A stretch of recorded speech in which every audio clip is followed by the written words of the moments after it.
Between the first whistle and the last one, I go over the wall of the school, rush to home, and sometimes I'm eating up to the time I go into the classroom. And there's no way one could forget those days. Trying to be clever by half. How did a boy from Daura end up in Liverpool, straight out of secondary school? I was picked from here, and then the whole of the north, again, I was the only person picked to go to UK, recommended to go to UK, Elder Dempster line. Were given some slots for children from each region, from the north, from the west, from the east then, and from Lagos. 4 of us were taken. And that's how I managed. You can see the system then. Here in Katsina province, we are the junior part. In Daura here, but I was picked, from the whole of the north to go to UK for holidays. That was my first visit to the UK. And what struck me when we arrived at Liverpool, we went to the center of the Liverpool. Some of the cities in London, then there was a central roundabout in the town. From there, you can go to other places. And when we went down about break time, I saw people coming out. Everybody well dressed up, just the way you are, but almost 3-piece, handsome, healthy. And then I reflected a street back here in Katsina on my school days, when I'm going to the mosque on Fridays, blind men, cripples, leopards, people in rags begging for what to eat. So I say, God, how can we understand? That impression is still there in me. You look at people coming out as if they made it up themselves. Very well dressed, handsome. Underdevelopment is terrible. That's the only thing I can say. He was interested in science at the time. He was thinking of becoming a doctor. He was born in 1942, sort of the end of colonial era in Nigeria. They didn't really have a medical school yet at ABU. It turned out not to be a career path for him, although it was an interest. When he was finishing up secondary school, the Emir of Katsina, who was the neighboring Emir to Daura, was encouraging young men from the north with leadership potential to go into the officers' training. The Emir of Katsina then, he sent Hassan. It was no longer a profession for the poor.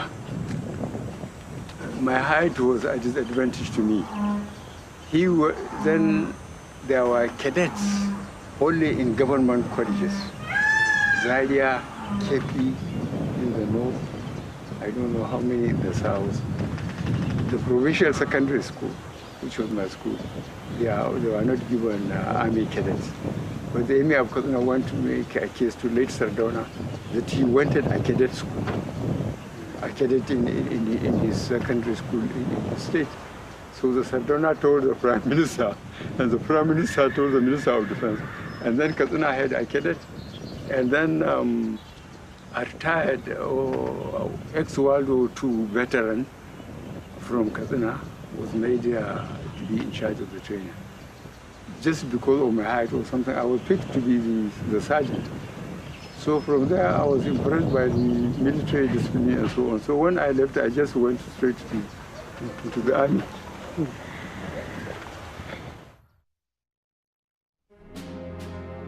And he was very attracted with the idea of uniform, discipline, and extracurricular activities like night exercise and drills that attracted him very much. And he was eventually, plus he had a few friends like Shehu Eradua, May God have mercy on him. And Jega, Emir of Gondu, and Magoro, they were his classmates, and they all started, so that the hard instinct also had an influence in his decision to join the army. And he has never regretted it since.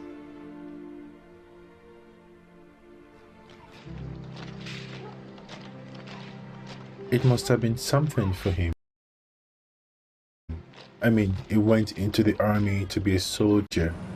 Then there was a political crisis, the coup and the counter-coup, then the Civil War.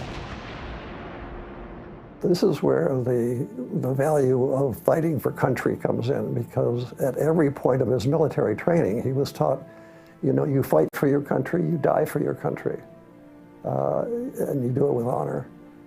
And so the idea of splitting the country it just sent shockwaves through these people. Even though they knew some of these counterpart officers on the other side, they never saw it as a, Buhari never saw it as an Igbo thing, as an ethnic thing. He always saw it as the rebels and the attempt to split the country.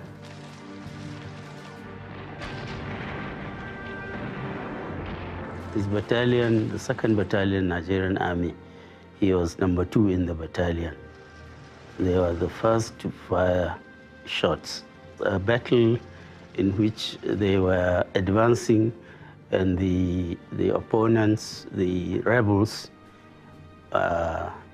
shot at them, and the fellow on his right was killed, the fellow on his left was killed. But he was unscathed. It was dreadful, dreadful. I was so afraid reading the dispatches to see the casualties, and I always pored over the casualties to see if his name was involved. The Biafran Civil War was one where you didn't know you were going to survive. They were hacking their way through the rainforest, which was very different than the dry savanna in the north. And his men had to be sure to take health precautions, change their socks, not get fungus in their feet and things. So he was always concerned with the welfare of his men. I think even his critics would say this, that this was a young officer who took his leadership seriously.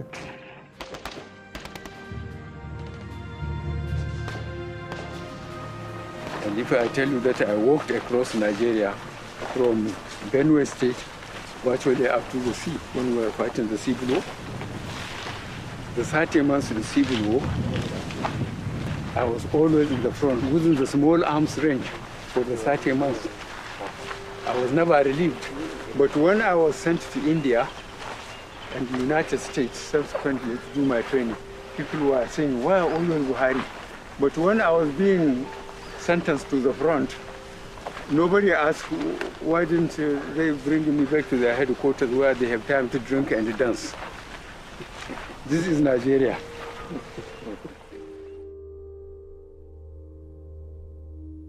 There was a bloodless coup today in Nigeria, which is Black Africa's biggest and richest nation and the world's 8th largest oil producer. The overthrow of strongman Major General Yakubu Gowon. Fellow Nigerians, events of the past few years have indicated that despite our great human and material resources, So, how do you met the then Colin Buhari when he was governor of the Northeast? Way back in the early 70s, or mid-70s, I was a young student, aged about 18, 19, and he was then governor of the Northeast. He was military governor of the Northeast, and I was a young student activist as the Secretary General of the Students' Union in the then Northeast College of Arts and Sciences. And when Murtala was killed, I led a delegation of students to protest the killing of Murtala, demanding that the coup plotters be brought to book and be tried. Well, he was quite a very serious-looking military officer. And my impression of him was that he was somebody that was destined for the future to become an effective leader in this country.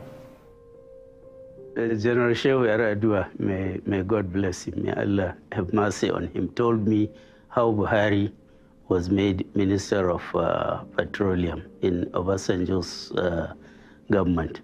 They set the group who were naming ministers and governors and so on. And they said, who is the most honest and the most serious among the officers of the Nigerian army? The one with the most integrity. And they honed in on Buhari. So they appointed him Minister of Petroleum. And they all thought he would not get his hands dirty with oil money.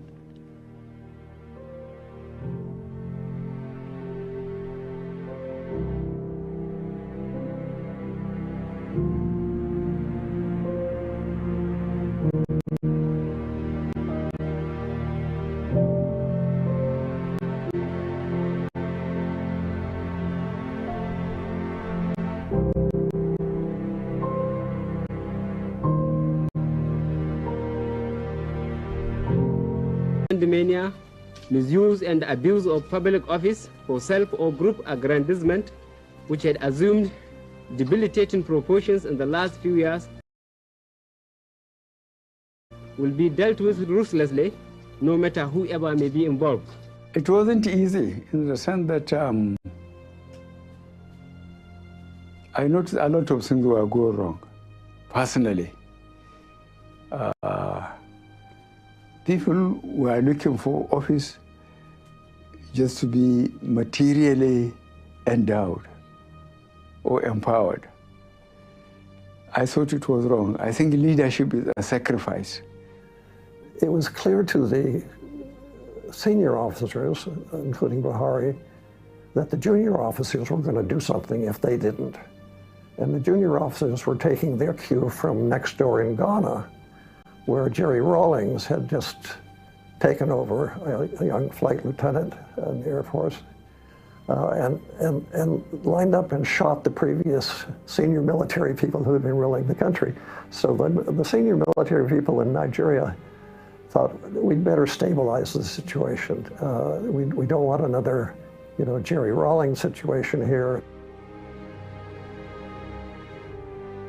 Buhari was not terribly keen. He wasn't terribly keen about it, but there was nobody to lead the change of government, nobody with the credibility and the integrity to, to convince the country that a change was necessary. It wasn't his choice. We need to emphasize self-discipline and leadership by good example. Begin by drawing public attention to little but important everyday manifestations of indiscipline, such as try to impose discipline on the country. So it was a kind of a culture clash between military culture and the Nigerian grassroots culture, if I may say.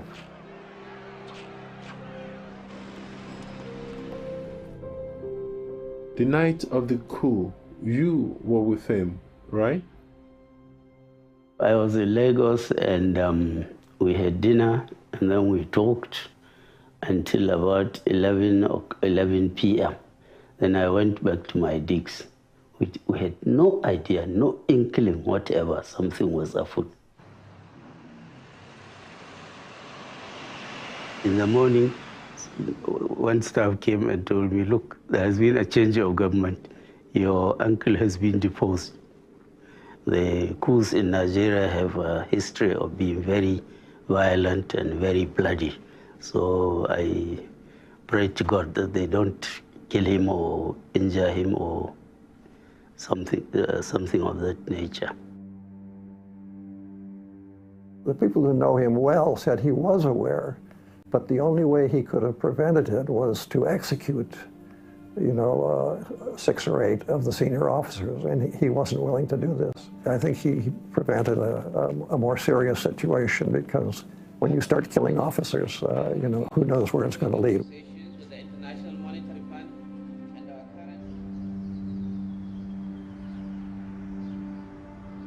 Now he's down in Benin. He is under house arrest. He's living in a cottage with guards.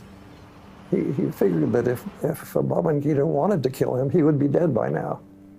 So it was really a question of just marking time and using it to realize, well, this is the end of his military career, and it was possible for people to visit him, but only with the permission of General Babangida, who is now in charge. He was detained for 3.5 years. I went to see him regularly every month in Akure and in Benin.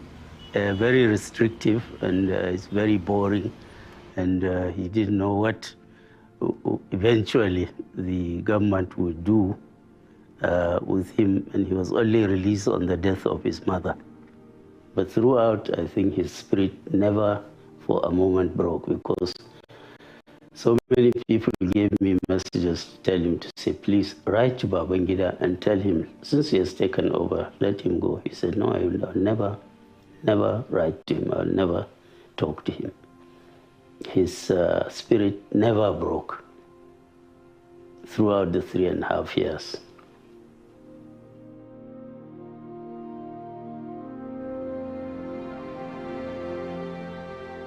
Even though Jonathan Abacha was part of the military elite that toppled his government, out of patriotism, to save the government, he accepted to serve as the chairman against the advice of many of his close associations.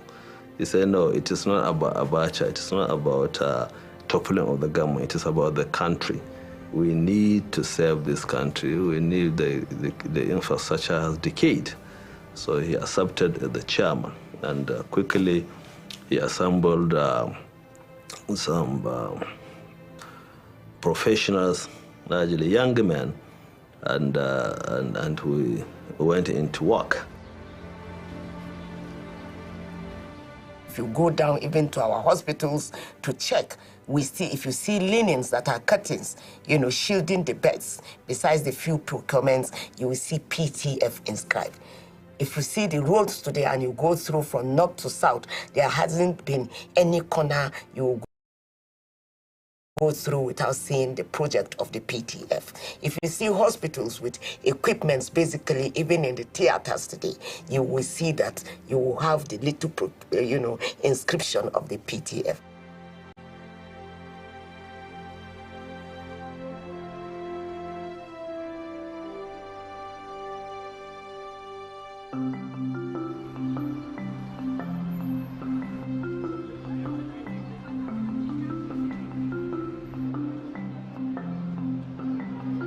Nearly every week, some delegation from different parts of Nigeria were coming to see us in Kaduna, saying, look, you have to come and take care of have to come and lead this government. We're drifting.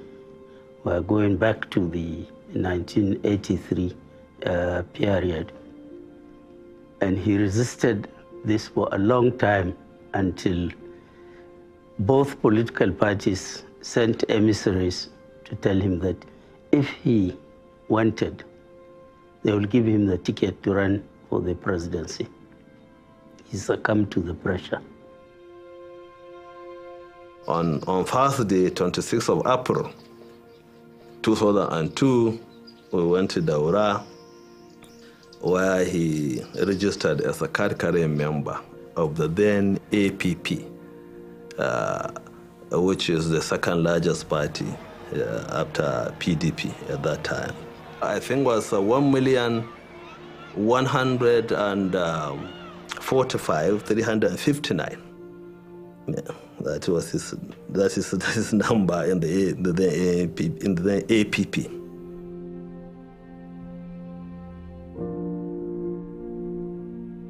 I received a phone call, and they said I should help them look for a vice presidential candidate. That's Christians from the South. We couldn't make any headway, and we decided to lay down. Until January 15 at 12 noon, I received a phone call from the general. He said, I prayed my own way, and I want you to pray. I would like you to be my running mate. My first response was, thanks, but no thanks, sir, because I'm heading a group, and I've given them my word that I will neither join partisan politics or seek an elective office. But even within the group, they said, you have been positioning us for days. We are now saying you must take this. Long story, Pastor Adeboye called everyone, contacted this and that, the rest is history. I had to team up with him to become his running mate. And it was such an experience that I cannot forget. Character, credibility, competence, integrity, those are the issues. And by the grace of God, 2011, we will have a new president.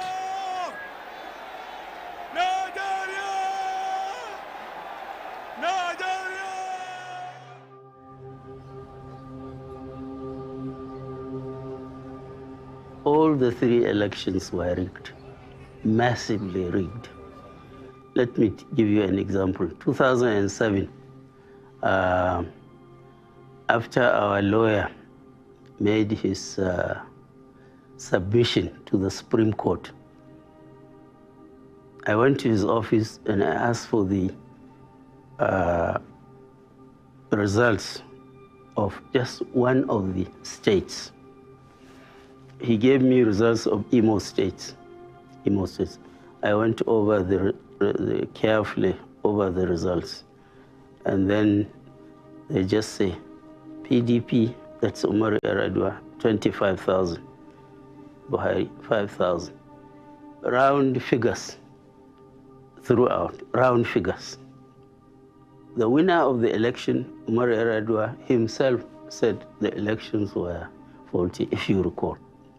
After you know you won in 2003, rigged. You know you won in 2007, rigged. You know you won in 2011, changed, rigged. What will you do? Is the third and last one for me, since after it, I will not present myself again for election into the office of the president.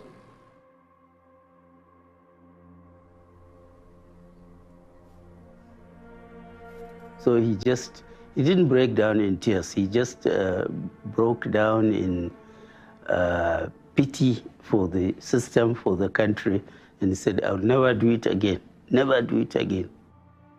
So when this thing happened in 2011, it was worse than what had happened in 2007. It was worse than what had happened in 2003.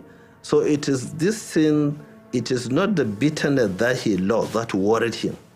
And then he said, well, it will appear now nothing is going to change this thing. It's like, well, it's a country of over 150 million. I have tried my best. I have made my own contribution. My contribution is not recognized, and surely it's better to keep off from this.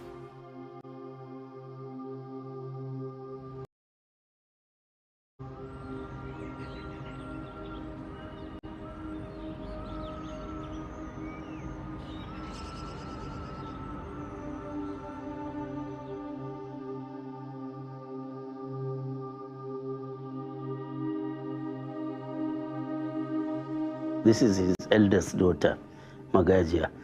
She suffered all her life with sickle cell disease, and then a confluence of events.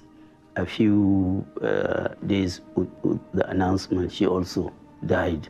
So that shook him very much. But I would say that the death of his daughter shook him more than the loss of the election. There is what they call sickle cell anemia.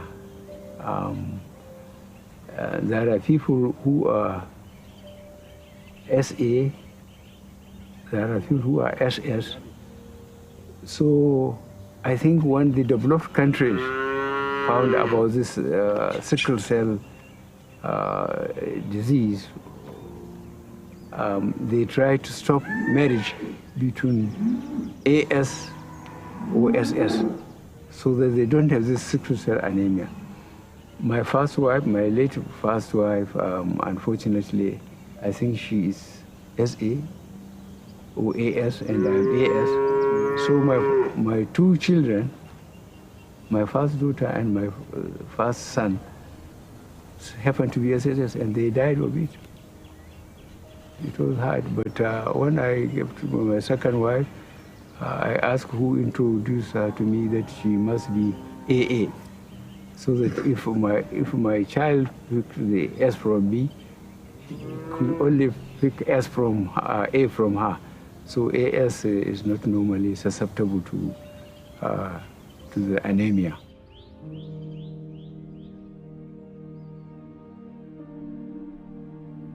So in 2013-2014, you decided to team up with the other opposition parties.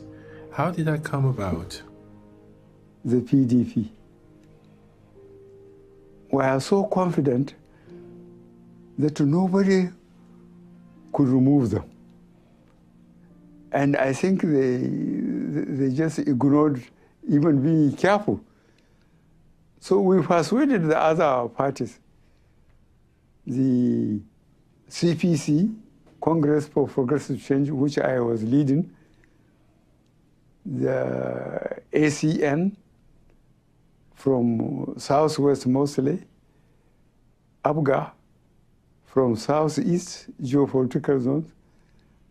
I said, until we came together, there was no way we could remove PDP. I persuaded them, they agreed. Aswaju, Tinubu, from the north, from CPC, this was myself, and then from the southeast, Abga, Rochas Okorocha. So we got people from various parties to come together.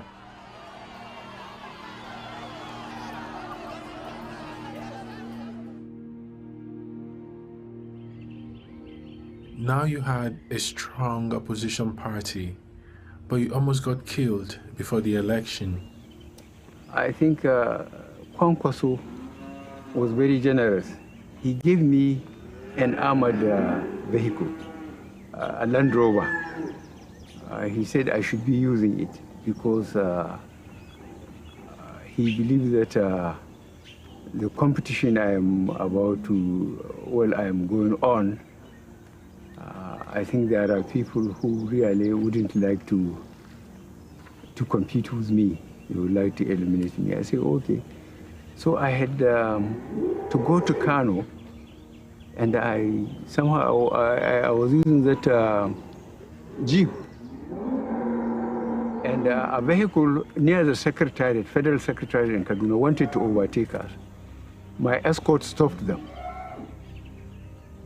But before we go on that overhead bridge, which was parallel to our filling station on the right as you are leaving Kaduna for Zaria, they just below the thing. And when I looked, I saw the pieces of human beings.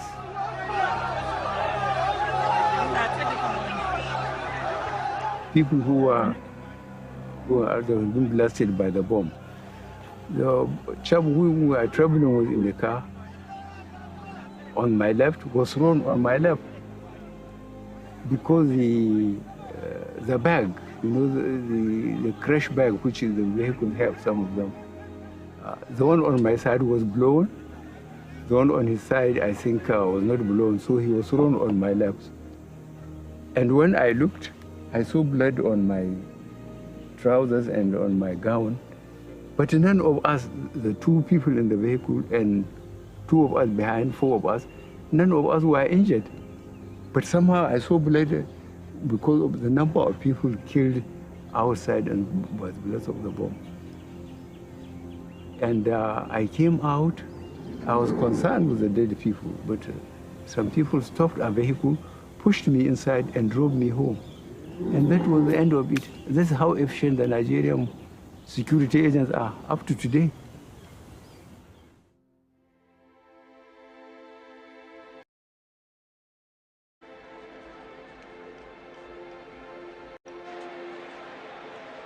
It is now my pleasure to hand over the certificate of return as prepared by the National Convention Planning Committee to the winner of the All Progressives Congress presidential primary, General Muhammadu Buhari, retired.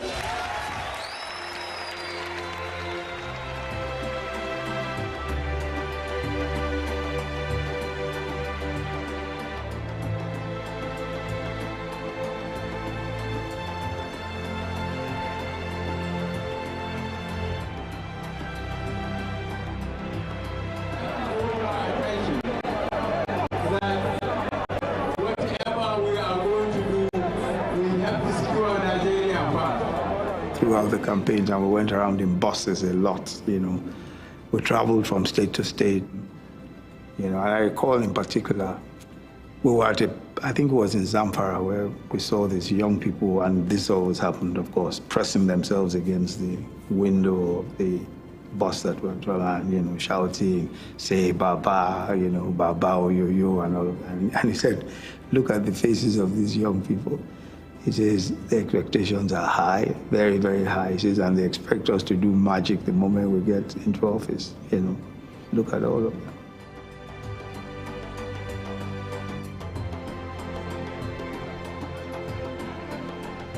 Here in Kaduna, we voted for General Muhammadu Buhari, not because he's a northerner or a Muslim, but because we believe he's going to bring change.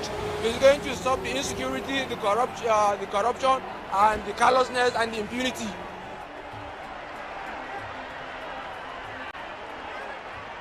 That Muhammadu Buhari of APC, having satisfied the requirements of the law and scored the highest number of votes, is hereby declared the winner and is returned.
Glad to have you join us on News Now at this hour. I am Simisola Atikun. The Lagos State Commissioner for Health, Akin Abayomi, has disclosed that 53 patients from the bus train accident in Lagos have been discharged. Giving an update on the incident, which occurred on Thursday last week, Abayomi said the patients were responding to treatment, adding that the number of patients on admission as at Sunday were 43.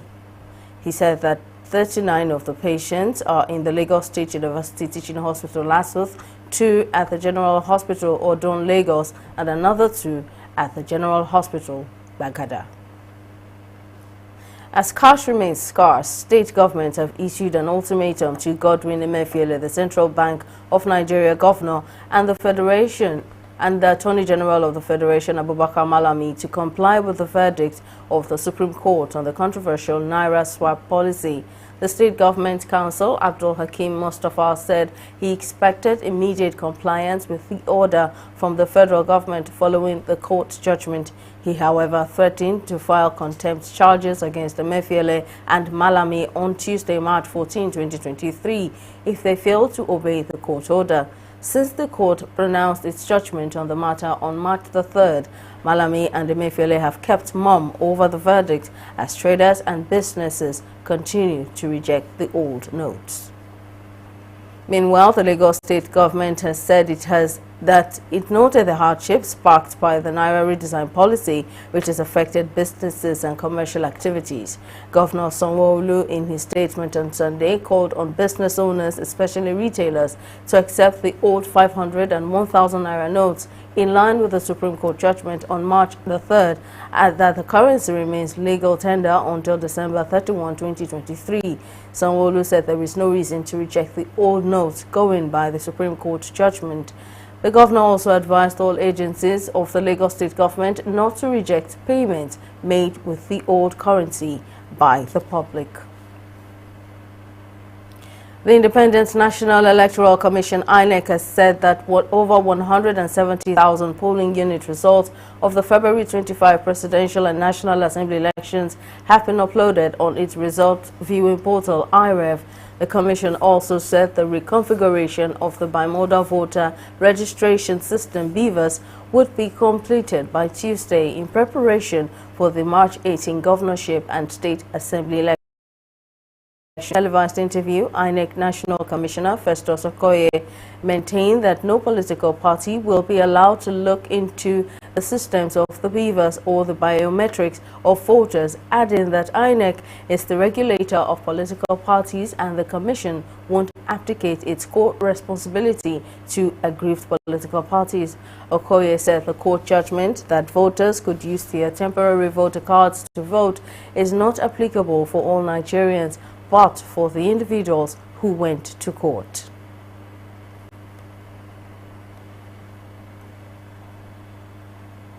Take a short break here and return with the rest of the news. Stay with us.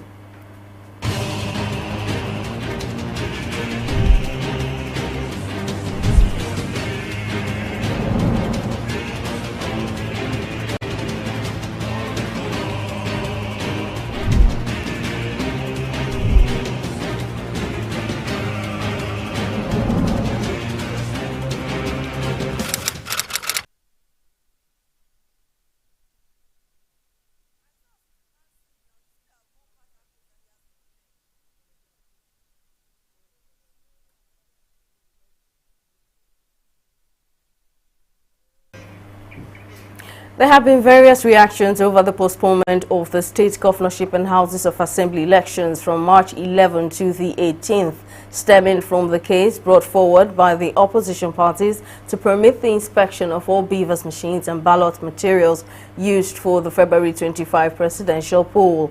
Speaking on the order of the appeal court on TV360's program Analysis, legal expert Evans Ufeli said the postponement was necessary on the basis of national interest in a bid to allow INEC time to reconfigure the BVAS machines in readiness for the elections as required by the electoral umpire. He, however, expressed concern over the reconfiguration exercise by INEC, which he said is capable of tampering with evidence to be presented in court in the case of alleged irregularities during the presidential elections, adding that INEC needs to provide answers on the storage capacity of the BVAS machines. What INEC was trying to do was to blackmail the public, the Nigerian populace, with that expression. And the court was so smart about it that the court made sure that they granted them their requests to reconfigure. Because if you don't grant them the request to reconfigure, when the governorship election flops, they are going to say there is a court that caused it, or there is a Labour Party that caused it. When they asked for time, they knew where they were. Now, the court have taken them by their words, granted their requests, and the public, there's no protest anywhere, no outcry anywhere. It means the public have accepted it, giving them that time. So if on Saturday, INEC officials start to come to their polling unit around 12 o'clock, around 1 a.m., 1 p.m., sometimes 2, sometimes 4 p.m. when there's election, we will know that INEC have an habitual propensity to frustrate the 2023 elections. Because what happened in the presidential election was that in so many polling units, they did not get there early. And so they had to, the election spill over to the next day. Okay? So with all the logistic issues they are complaining about, they have been given ample opportunity. We had 4 years to prepare for this election, for Christ's sake. The timetable came out 3 years ago for this same election. Okay? The ask for was released to them, over 305 billion naira was released to them. So what exactly is INEC's problem right now? Why is it that they are unable to do the needful to ensure that Nigerians get a credible election? So if they want to right the wrongs of the past, they must be able to come next Saturday, do the right thing to ensure that they go back to their regulation, read their regulation again, because we have it. We are looking at their regulation and we are benchmarking their conduct vis-a-vis their regulation and the Electoral Act. Okay? So they should look at it again, read it again, go back to it and ensure that whatever they do must tally with that. Meanwhile, a federal high court Abuja has ordered INEC to allow eligible voters with the temporary voters' cards participate in the March 18 governorship and state houses of assembly elections. Justice Obiora Egwatu, who gave the ruling on Thursday, predicated the order on the grounds that the plaintiffs were duly registered and captured in INEC's database. Describing the order of the trial court as a reflection of the people's will, legal practitioner Gabriel Ehigiato, while speaking on TV360's flagship program DG360, to obey the court's order to ensure equal rights for citizens. He added that allowing only the permanent voters' cards limited the democratic rights of citizens. The court is so supreme that it must give its own judgment and it must be obeyed. To me, I think INEC have not done the needful. Over time, INEC have, restricted power to themselves to also run their own functionality without actually giving so unduly concentration to the law. What we know as lawyers is a law must reflect the interests of the people. A law is not made for just for certain kind of reason. It's made for the generality of the people. And I think, for me, the court have done so well. They've actually do the needful. Because when you look at the law, even the Electoral says that a voter will only vote when he presents himself with a voter's card. It was not stipulated that it must be either a permanent voter's card or a temporary voter's card. When you look at section 47, subsection 1 of the Electoral 2022 as amended, you will see it for yourself. It's very clear. It's one of the most fairness and simple interpretation of law in the Electoral, that a voter will be present at the polling unit, presenting himself with the voter's card to the presiding officer. So it is stipulated there must be a permanent voter card or a temporary voter card. But over the years, sir, since 2011 or so, INEC have, compared to themselves some powers, creating issues here and there, saying that you can only vote with the permanent voters card. And it's not in our law. I think if the beavers could not capture a voter with a temporary voter's card, then I think there's nothing INEC can do about that. But I had some incident in the last general election, the one that we just concluded, the presidential election, where people came to polling unit with the temporary voter's card, and they were not allowed to vote. They were not allowed to vote. So it shows that INEC themselves haven't mind over time that you must vote with your permanent voter's card. I think that was because the beavers machine that came into innovation, that was why they were hammering on that. And do not also forget that some persons will actually refuse to go and collect their permanent voter's card. And also, they will also complain on the side of INEC. INEC were not proactive enough to provide the permanent voter's card for people. So for me, the court are giving an order that you cannot disenfranchise those with the permanent, with the temporary voter's card. But paraventure, they come to the voting unit and the voting center, and the Beavers machine is not able to capture them because they are temporary voters card holder. That there's nothing INEC can do. Police authorities in Kaduna State have vowed to arrest and bring to justice the mastermind of Saturday's deadly attacks on Ungwan Wakili community in the Zango Kataf local government area, which left no fewer than 17 people dead.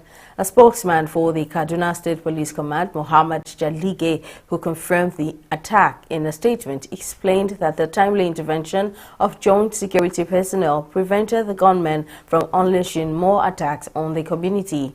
Jalige also assured that security operatives were on top of the situation, adding that all the culprits involved will be apprehended.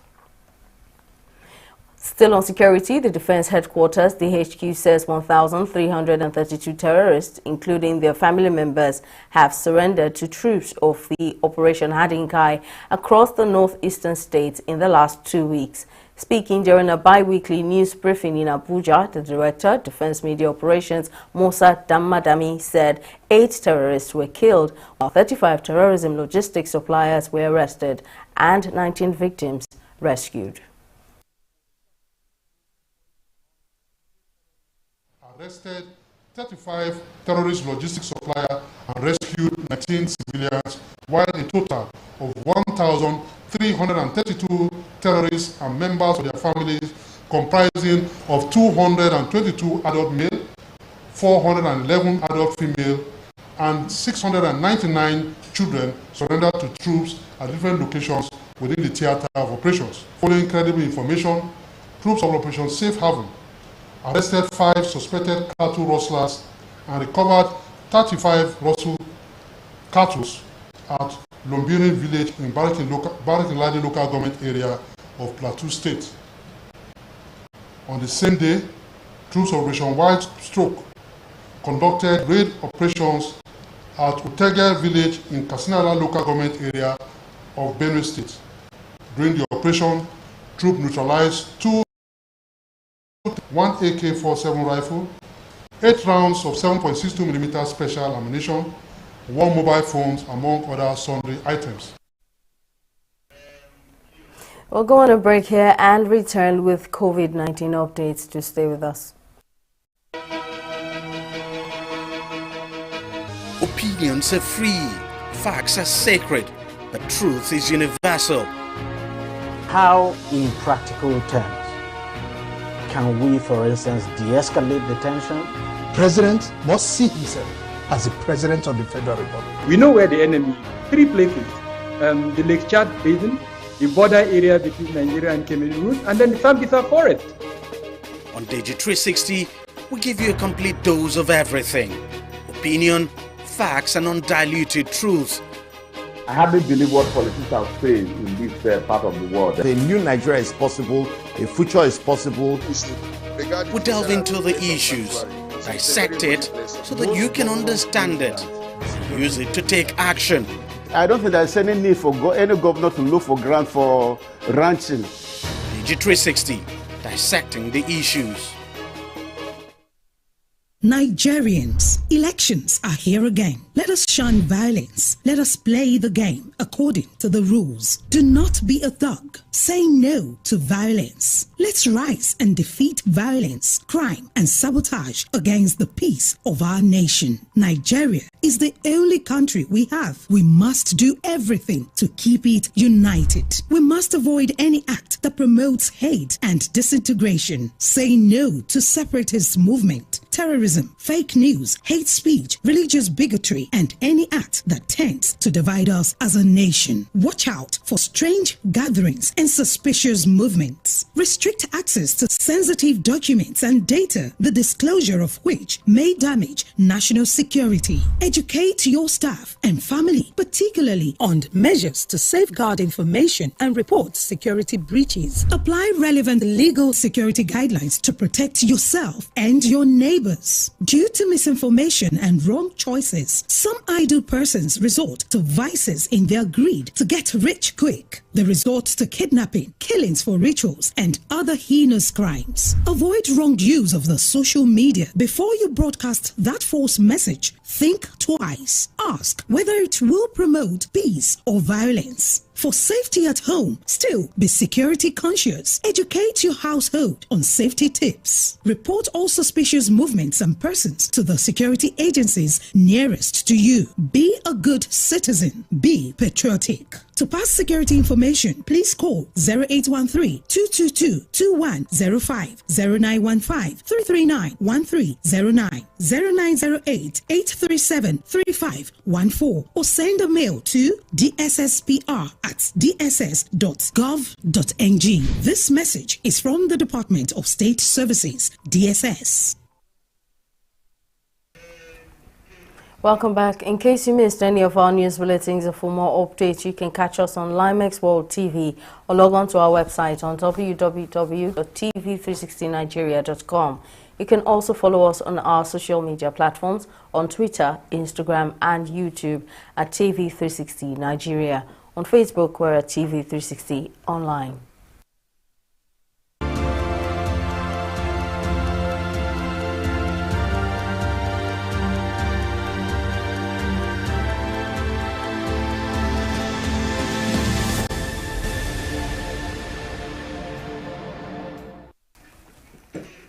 Discovering the origins of COVID-19 is a moral imperative, and all hypotheses must be explored, the head of the World Health Organization has said. Tedros Ghebreyesus made the post on Twitter on Saturday to mark 3 years since the WHO first used the word pandemic to describe the global outbreak of COVID-19. In an open letter over the weekend, activists, politicians, and academics said that the focus of the anniversary should be on preventing a repeat of the unequal COVID-19 vaccine rollout, saying that this led to at least 1.3 million preventable deaths. The WHO has also set up a scientific advisory group on dangerous pathogens, but it has not yet reached any conclusions on how the pandemic began, saying key pieces of data are missing. India has logged 524 new coronavirus cases after a gap of 113 days, increasing active cases to 3,618. According to the Union Health Ministry data updated on Sunday, one death was also recorded, increasing the death toll to 530,781. Meanwhile, the national COVID-19 recorded at 98.80%. The number of people who have recuperated from the disease surged to 44,156,093, while the case fatality rate was recorded at 1.19%. According to the ministry's website, 220.64 crore doses of COVID vaccines have been administered in the country so far under the nationwide vaccination drive. We'll take another pause here and return with business as well as sports updates.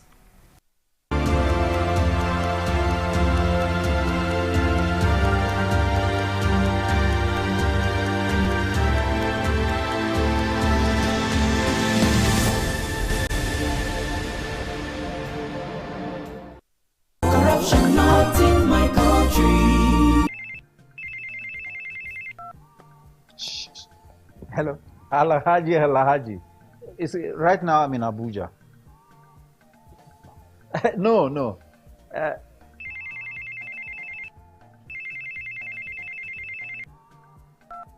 Hello? Adamu. Right now I'm in Kano. Yes. When I get back, I'll just call you. Look, what is wrong with you? I'm talking on the phone and you are gesticulating and doing. What's wrong with you? Daddy, where exactly are we as we speak? Are you alright? This is Lagos. Well, you just lied to someone that we are in Abuja. Keep quiet. Who told you can tell an elderly person is lying? Daddy, you just lied. And by lying, you are raising corrupt children for the future of Nigeria. That is corruption, not in my country. Corruption not in my country.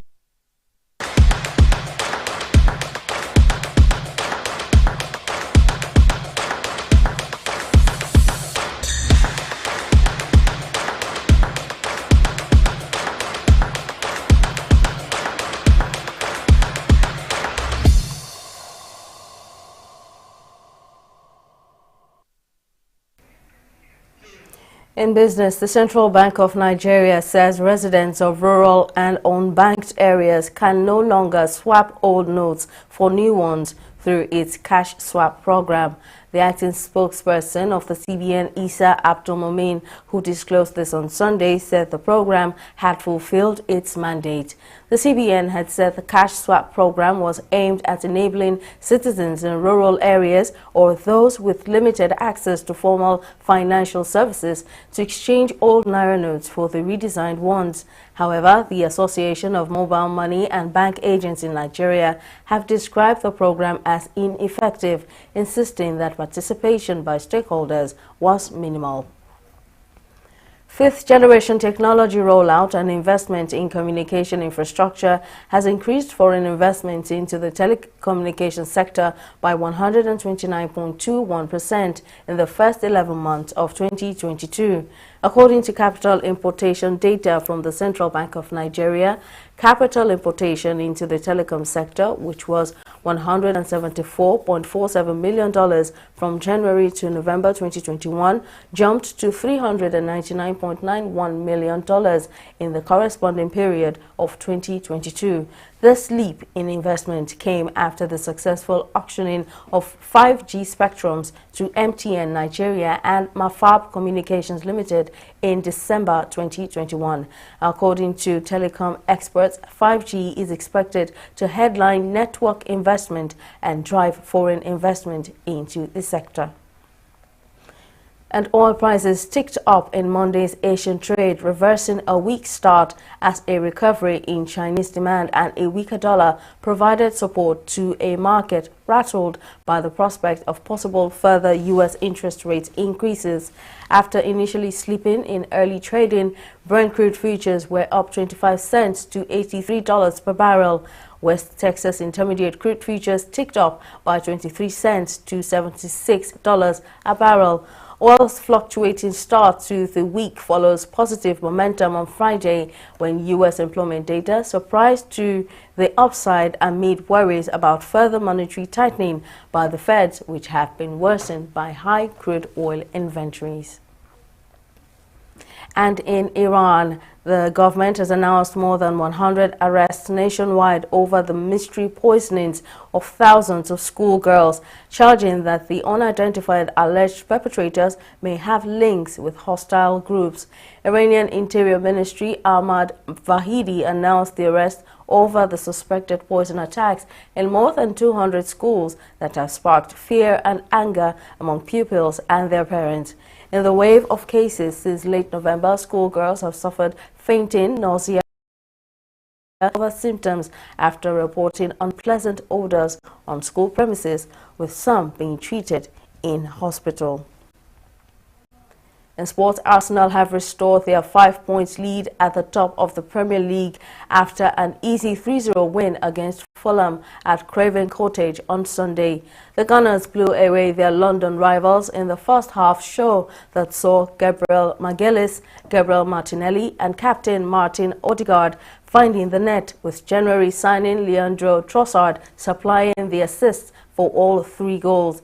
Magalhaes opened the scoring with a header from a corner in the 21st minute, while Martinelli doubled their lead 5 minutes later with a header of his own before Odegaard added the 3rd goal in the first half stoppage time. Well, that's all on News Now this morning. Thank you for watching. I'm Simisola Adigun. Bye for now.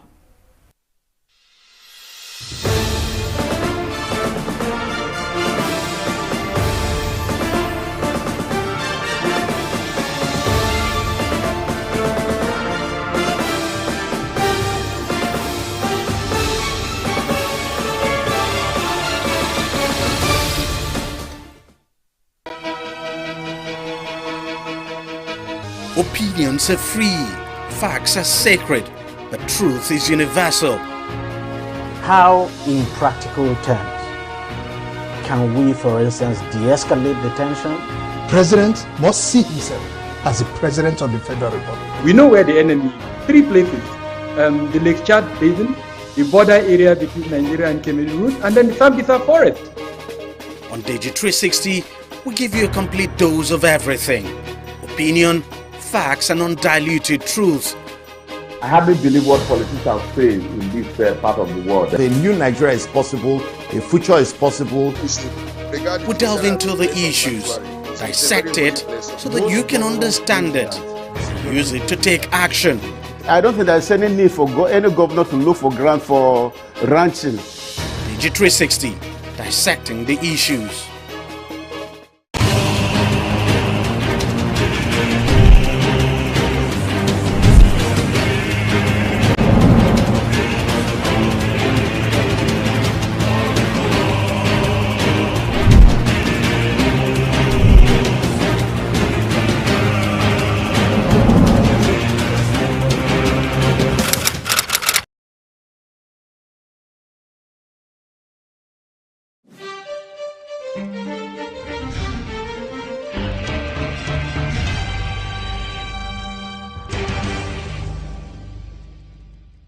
Nigeria's constitution, like America's, begins with a simple and profound idea: we the people. And during this election, you, the people of Nigeria, have a chance to make your voices heard, to choose your future. The United States does not support any individual candidate for office. But we strongly support a peaceful election that reflects the will of the people of Nigeria. Because free and fair elections in Nigeria help create a freer and fairer world for everyone. Your vote matters. This election matters, not only to Nigerians, but to the rest of the world. We're invested in your success. Our shared democratic futures depend on it. Go to inecnigeria.org to prepare to vote, because your voice matters. The Nigerian people have a friend and partner in the United States of America.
Hello and welcome to the program. I am Mary Kanu.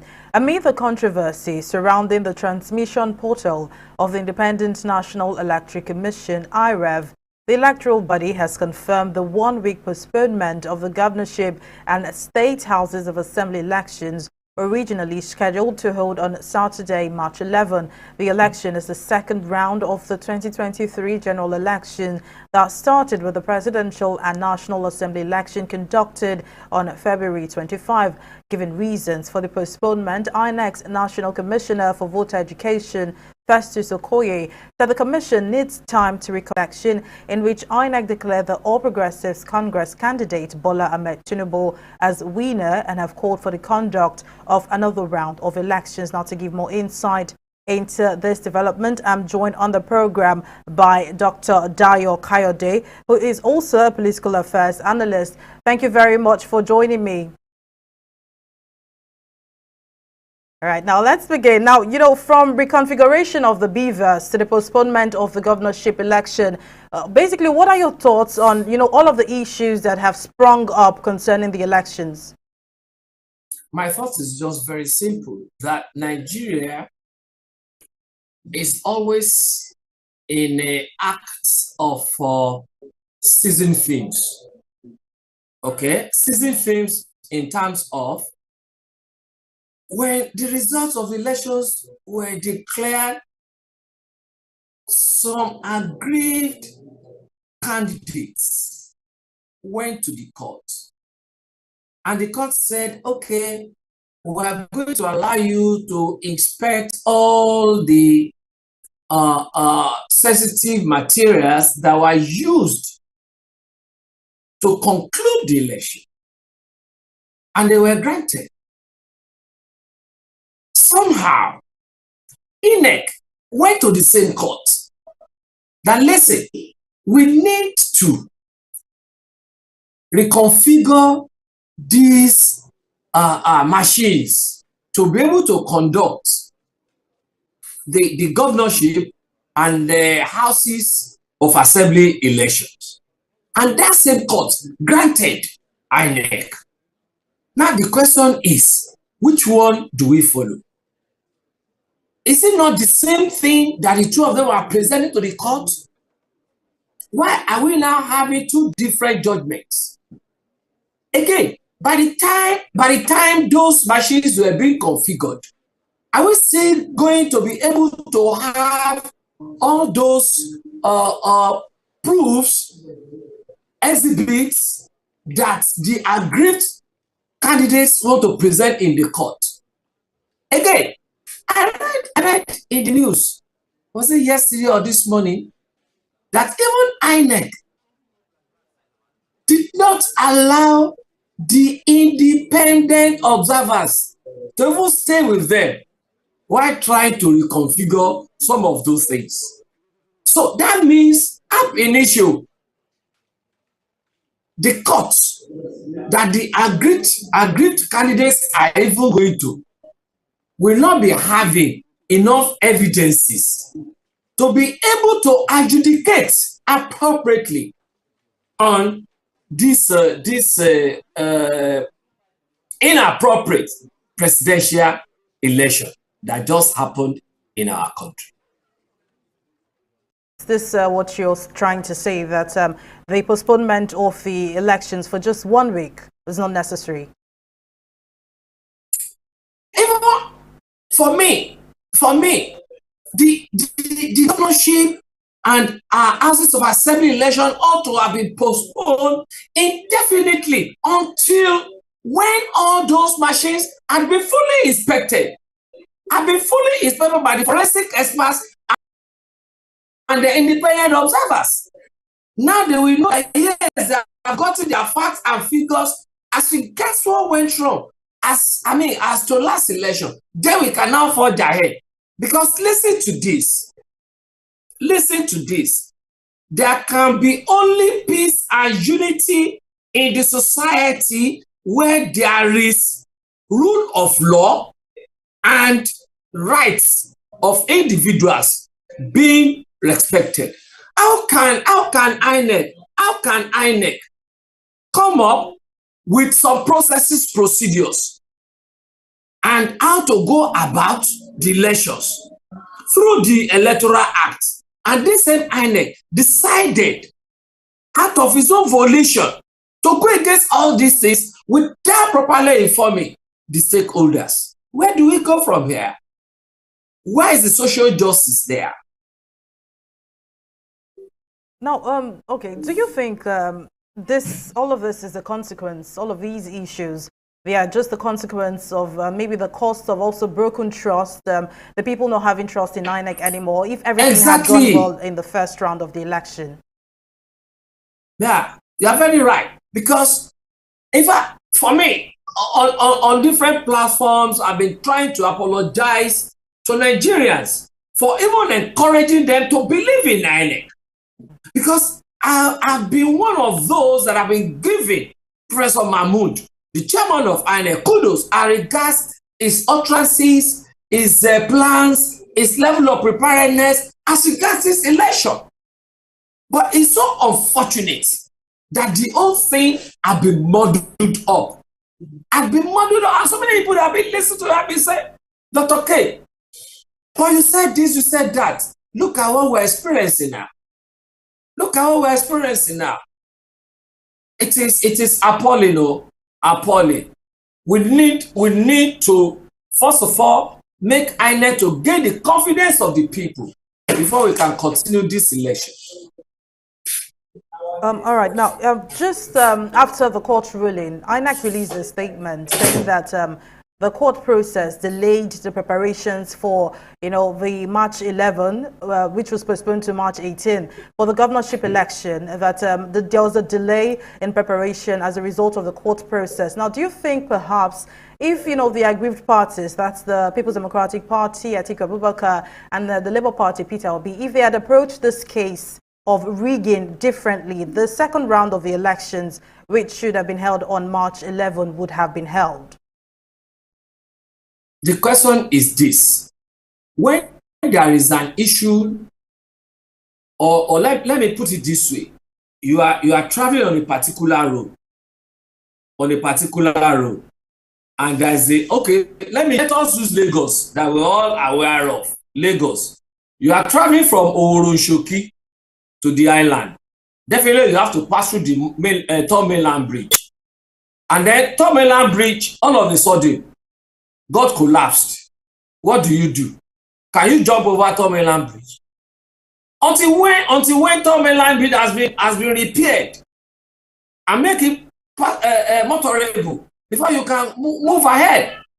So not until when INEC has gained the trust of the people by correcting all the. I'm not saying yes, Peter Obi has won the election. No.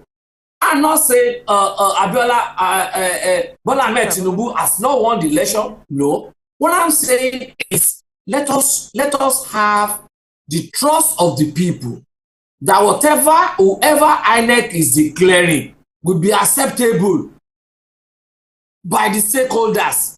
They will move forward. Without that, we can't move forward. Anything we do, we're just building lies upon lies. But INEC declared Bola Ahmed Tinubu already as the president-elect. Yes, but is it to the satisfaction of the stakeholders? Is it to the satisfaction of most Nigerians? Is it to the satisfaction of international community? Or do you think Nigeria exists on its own? No, Nigeria exists within the Committee of Nations. And what are the Committee of Nations saying? Because listen to this, there are a lot of statutes of which Nigeria has co-signed with AU, with ECOWAS, with United Nations, with UNESCO, with EU. What are these people saying as regards our elections? I'm sure you'll be having friends from abroad. They will have been calling you. What are you doing there? And then look at the shamble elections that you people are organizing there. Now, what are you doing as regards correcting it? Those of us that are in the public space, we know the kind of calls we have been receiving since all these days. Our friends that are Japan to the US or the UK to everywhere, they'll be calling, man, what are you guys doing there? And this kind of thing is happening on your nose. But we have been telling them that easy does it. The next process has started, which is the court. But don't let anybody destroy the evidences in the name of conducting gubernatorial and houses of assembly elections. But INEC is, the country's electoral body, and, it's conducted the polls and has rightfully declared Bola Ahmed Tinubu as the president-elect, as the winner of the elections held on February 25. Well, moving away from that now, this is not the first time an election in the country will be postponed. The same thing played out in 2011 when the National Assembly elections were postponed in some states, and also in 2019 when both the presidential and governorship elections were postponed. Now, although this is allowed in the Electoral Act of 2022, should Nigerians now see this as a trend? This would have been a trend if INEC had lived up to his billings. If INEC had been open and transparent with the people, there would. If I was about appraising and giving Mahmoud kudos for putting a stop to election postponement in Nigeria, not knowing that something else is going to play out, not knowing that we are going to experience another type of unorganized electoral process. All right, this postponement is different, totally different from what we have been experiencing before now. They always postpone the first election, but this one now we had the first one, but unfortunately, because INEC itself, whether by omission or commission, inadvertently or whatever, decided to bypass the procedure and the processes that the commission itself outlined within the Electoral Act 2022. Why? It has been stated there. Mahmoud had been on different platforms speaking about transmitting results right from the polling units, immediately from the polling units. But here you are, changing the goalposts at the middle of the game. Is it normal? When you change a goalpost at the middle of the game, what will you expect? You will expect chaos and crisis, because the supporters of those clubs will not agree. That means you have spoiled the game for them. You have wasted their time. You have wasted their money. You have wasted their resources. For not allowing them to enjoy the match they have come to the stadium to watch. By you, the referee, who is supposed to be the umpire, changing the goalpost at the middle of the game. And that is exactly what INEC has done. All right, I'm afraid that's how much you can take. But Dr. Dayo Kayode, political affairs analyst, thank you for your time and your contribution. It's my pleasure being with you today. Well, let's take a break now, but when we return, the program will continue. Just stay with us.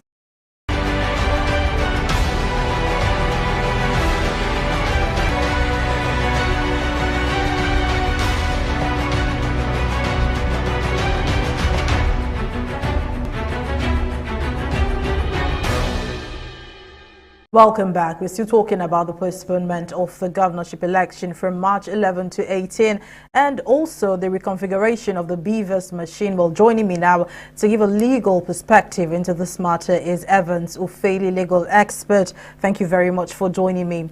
Now, Evans, amid the ongoing legal battles, surrounding the conduct of the presidential election on February 25. Now, what are your thoughts on, INEC postponing the state governorship and House of Assembly elections from March 11 to 18? Well, the postponement for me, INEC came up with the excuse that they have to reconfigure the beavers. And this stems out of the fact that the Labour Party had gone to court to ask the court to grant it an order to enable it to inspect the beavers and inspect ballot papers and materials that were used in the conduct of the February 25th elections, so that they can use it as evidence or in preparation for their case in court with the ruling party. This order was granted by the courts, and immediately the order was granted, the INEC went to court, filed a motion to ask the court to vary the order because if it does not vary the order, be able to conduct the election for the 11th of March because they have so much to do. Now, because it's of national concern and because the court had looked into the merits of what INEC has asked for, INEC also granted that order that they can configure the beavers according to them, but that they should give the Labour Party the room to inspect ballot papers and other materials that are relevant. So by the time this order was made, we are just 3 days in between. And within these 3 days, it will be difficult for INEC to open. Right now is that they felt that whichever way it is looked at, the time limit within which they should get the beavers ready for the next election will not be visible. Hence the postponement.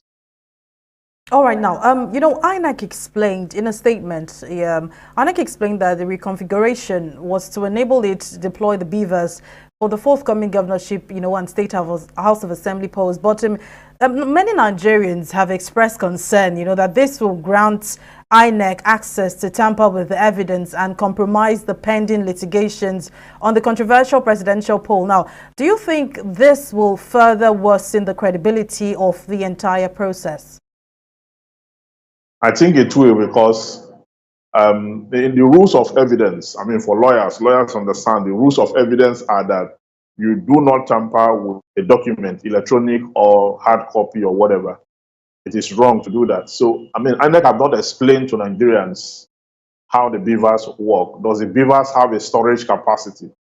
If it has a storage capacity, if it has been used for a particular exercise, doesn't it have enough capacity to be used for another exercise? Those are questions. What is the capacity of a beaver's machine? How many gig is it? What's the storage capacity? What's its functionality? The beavers is only used to capture fingerprints and the facial expression or facials of a prospective elector voter. Okay, aside from that, and then to take pictures of the result sheets and upload to the INEC IRF. So these are the functions. But I think that it has a storage capacity that could have. It's like saying you use your phone to send a text message to one person. Therefore, you need to reconfigure the phone to enable you send a message to another person again or to receive. So what INEC is saying is so not.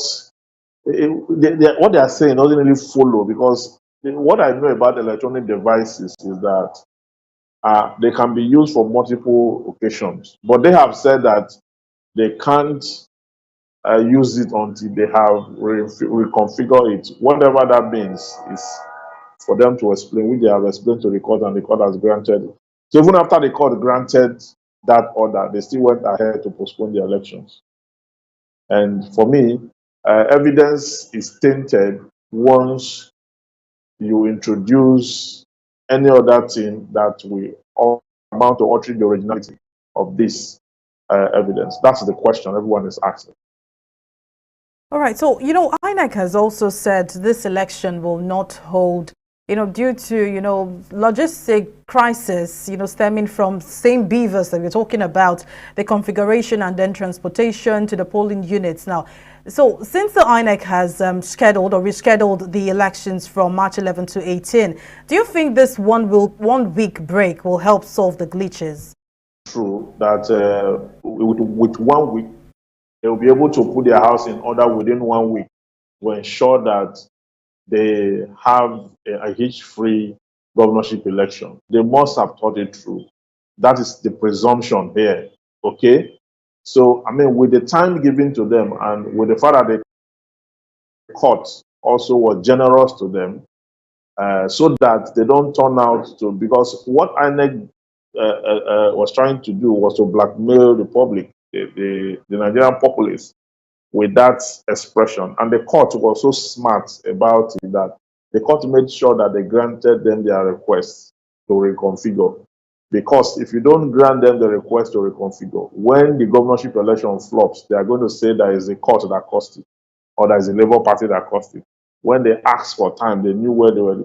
Now, the court have taken them by their words, granted their requests, and the public, there's no protest anywhere, no outcry anywhere. It means the public have accepted it, giving them that time. So if on Saturday, INEC officials start to come to their stroll to their polling unit around 12 o'clock, around 1 a.m., 1 p.m., sometimes 2, sometimes 4 p.m. when there is election, we will know that INEC have an habitual propensity to frustrate the 2023 elections. Because what happened in the presidential election was that in so many polling units, they did not get there early. And so they had to, the election spill over to the next day. Okay? So with all the logistic issues they are complaining about, they have been given ample opportunity. We had 4 years to prepare for this election, for Christ's sake. The timetable came out 3 years ago for this same election. Okay? The ask for was released to the over 305 billion naira was released to them. So what exactly is INEC's problem right now? Why is it that they are unable to do the needful to ensure that Nigerians get a credible election? That is what everyone is asking for. In areas where we know that they don't have control over, we don't complain about that, where there are ballot box snatching and where people do not turn out, we know it's beyond INEC's control. But that is within their control. Count results, upload it to the IRF from the polling unit. Those ones are within their control. They are within their regulation. They are within Section 60 of the Electoral Act. And these issues are issues they ought to have looked into deeply to ensure that whatever they are doing will reflect what is in the law and what is in their regulation. By the time they set their regulation aside, just like they did last Saturday, set their regulation aside and then start to concoct unknown rules that we couldn't understand exactly what was going on.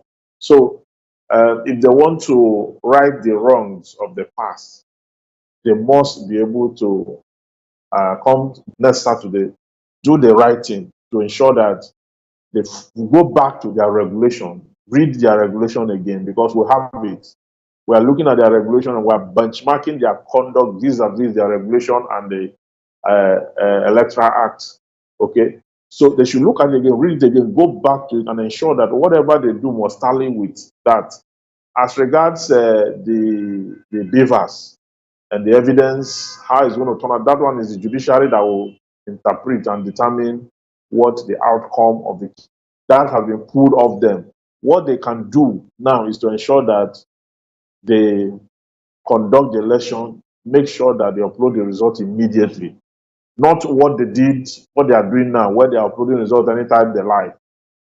Those results they are uploading will go to no issue because they have already fractured or contravened their own regulation. Well, all right now, Evans Ofeli, legal expert, thank you for your time and your contribution. Thank you. Well, that's our program this week. Thank you for staying with us. I am Mary Kanu.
welcome to the program. I am Deji Badimasi. Now, it's been over a week since after the February 25th presidential elections.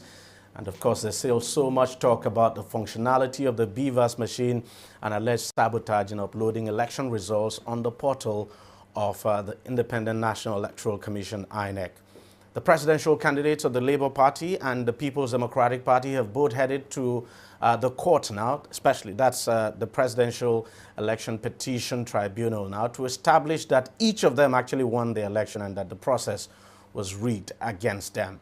Both candidates had asked the Court of Appeal not to grant the application that the Independent National Electoral Commission, INEC, be allowed to reconfigure the BVAS machines for governorship and House of Assembly elections, now rescheduled for 18th March. Now, the court, of course, turned down that request and gave INEC the approval to reconfigure the BVAS for the next round of elections. And, of course, that next round of election has now been postponed to March the 18th. Don't also forget that before the appeal court now gave that ruling allowing INEC now to reconfigure the BVAS, the court had actually given, of course, the go-ahead to the presidential candidates. That's the presidential candidates of the Labour and the PDP now. Both parties had been given the go-ahead to inspect and carry out forensic audit now of the materials used for the election. And let's not also forget that the ABC also got a similar order. Joining me now to discuss the fallout from the presidential election is Ayodele Adewale, who is a chieftain of the All Progressives Congress and a former chairman of Amuwo Odofin local government area here in Lagos. Thank you very much for coming on the program, Comrade Ayodele. Thank you for having me. Let's discuss generally the outcome of this election. And one area that I would really want to get your reaction on is, did you see your defeat in Lagos? Did you see it coming? I didn't see it coming because we actually worked very hard and all of that. But again, a lot of people didn't come out to vote. And I think that is what accounted for the low numbers. And I won't call it defeat. I will just call it the low number. It's a defeat anyway. The APC was because the Labour Party won. Quite frankly, they did. They did win, and they actually. What do you think your party got wrong? What do you think you didn't do right that caused you to lose the election beyond the poor turnout? And can you say, look, those who didn't turn out for the election would have voted for your party? I will not say we lost the elections. Looking at the numbers of seats we won in the National Assembly. Yeah, I'm talking about the presidential election. For the National Assembly, of course, you did well. For the presidential election, the result was quite low. And it is not to say that APC is not popular in Lagos. And that is why I said that we should also look at the number of seats that we won in the National Assembly. We won all the senatorial seats. We won about 97% of the House of Representatives seats. If you put all of those numbers cumulatively, you will say that we actually won in Lagos. But with regards to the presidential, I will say that it has come and gone. Lessons have been learned. And by the grace of God, such a thing will not happen in future. Well, you're saying such a thing will not happen in future. March the 18th governorship election would be coming up. And look, the impression out there on the street is that your party is very jittery. No, we are not. Because some other political parties have now seen that, look, your party is actually beatable in Lagos. No, we are not. We are not jittery. We've always been campaigning to people, so this is not the first time. If you look at all the presidential candidates from various parties, our candidate, Asiwaju Bola Ahmed Tinubu, was the one that went farthest in reaching out to people. Look at the number of campaigns, look at the number of strategic meetings that he had. If we must be true to ourselves, he did more, he reached out more. And that has been the signature of all our candidates in the APC. So for the governorship it's going to be the same, and it has been the same. So we've always reached out to people, either elections, time, or not. Let me ask you this.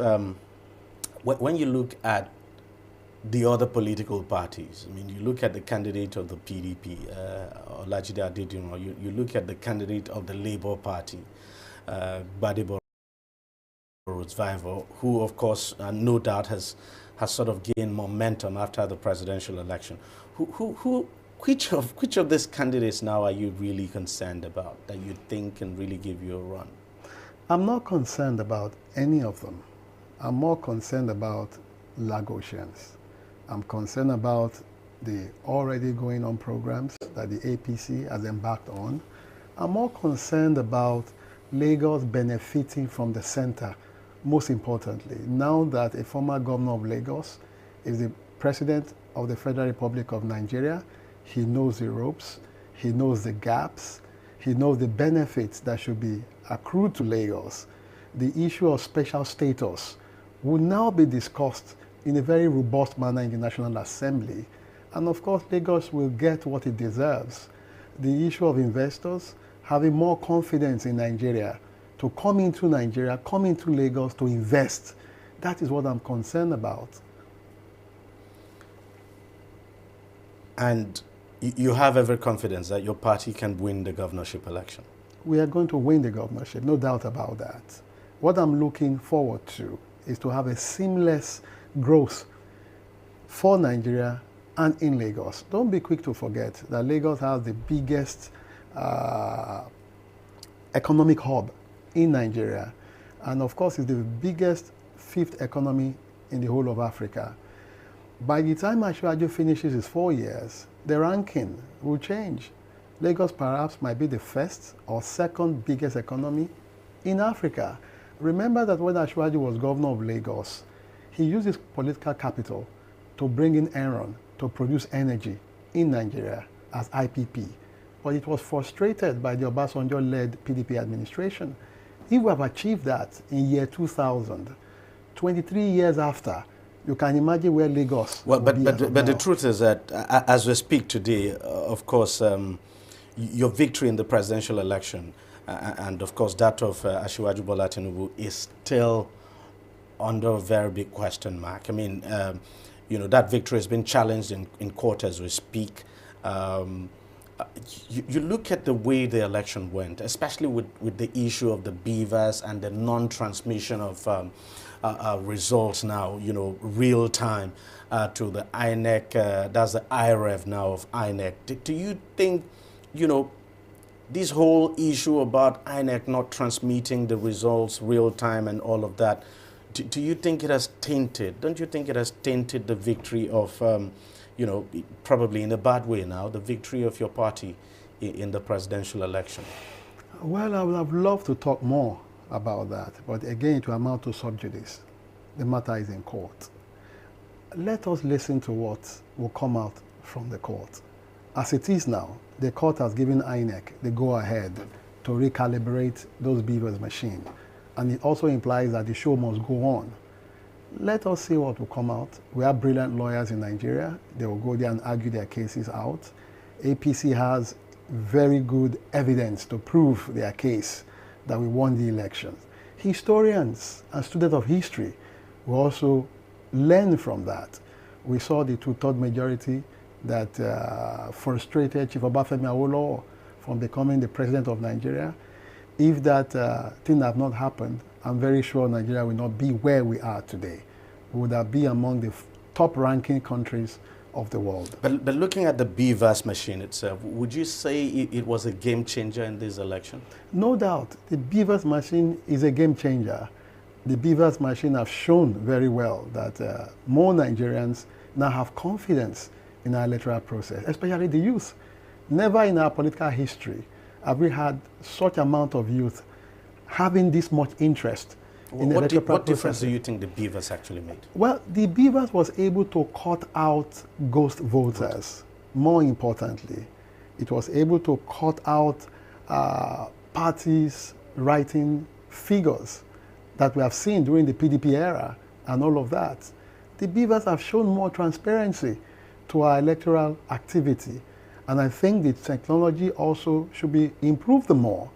Instead of recalibration, there should have been a wallet whereby all of the activity, the captured data, will only be kept in a wallet. Another wallet be opened in the machine. They say all the data have been backed up in a back-end server, so to speak. So. Definitely in a back-end server, and the machine, the beavers capturing machine, should also have a back-end whereby you can store it in a wallet. So the issue of recalibration will not matter. It is the issue of you opening another vista and the process continue. And do you think the beavers too is the reason why the turnout for this last round of elections, the presidential and National Assembly election, that the turnout was really low? Because it's the lowest we've had since 1999, yes? The beavers did not account for that. I think more information, because turnout was really low. More civic enlightenment need to be done in that area. But I think what accounted for that more is the cash problem that we have in Nigeria. A lot of people will have to travel from point X to point Y, and many of them don't have cash. And the problem they've encountered at various cash points, especially at the ATM, made a lot of people lose interest. You know, they are coping with the cash problem, they are coping with the fuel problem and all of these things. So it's enough to make people not want to partake in a process. You understand, having gone through all of the rigor over the week. But as we journey on, these issues will going to be resolved during the Asiwaju presidential administration. And going forward, things like that will not happen. And yeah, you keep talking about the Asiwaju administration so much, especially for his supporters like yourself. You know, the expectation, of course, you would appear to be promising so much. And I'm just wondering if you're not placing a huge burden of expectation on him, because the question is, how much can really a president of this country do to turn around things, for instance, if the governors are not really pulling their weight? I'm not expecting so much. Neither am I putting so much burden on his person. I'm only recounting back to history. If you look at when he came in 1999, what was the state of Lagos economy? What was the state of Lagos itself in all ramification? He met Lagos at almost comatose. I mean, getting it from the military. The economy was very appalling. The environment was very appalling. He was able to improve on it. Moving forward, 23 years after, he has gained a lot of experience. He has had challenges. He has solved some. Some were not totally done. When he left office, he has seen areas that needed to be improved on. He has gained more knowledge, and he has made more friends. Look, running the country is different from running a state. No, I'm a scientist. Before you build something very gigantic, you build a model. The model can be this small. When you get the model well, then you expand it exponentially.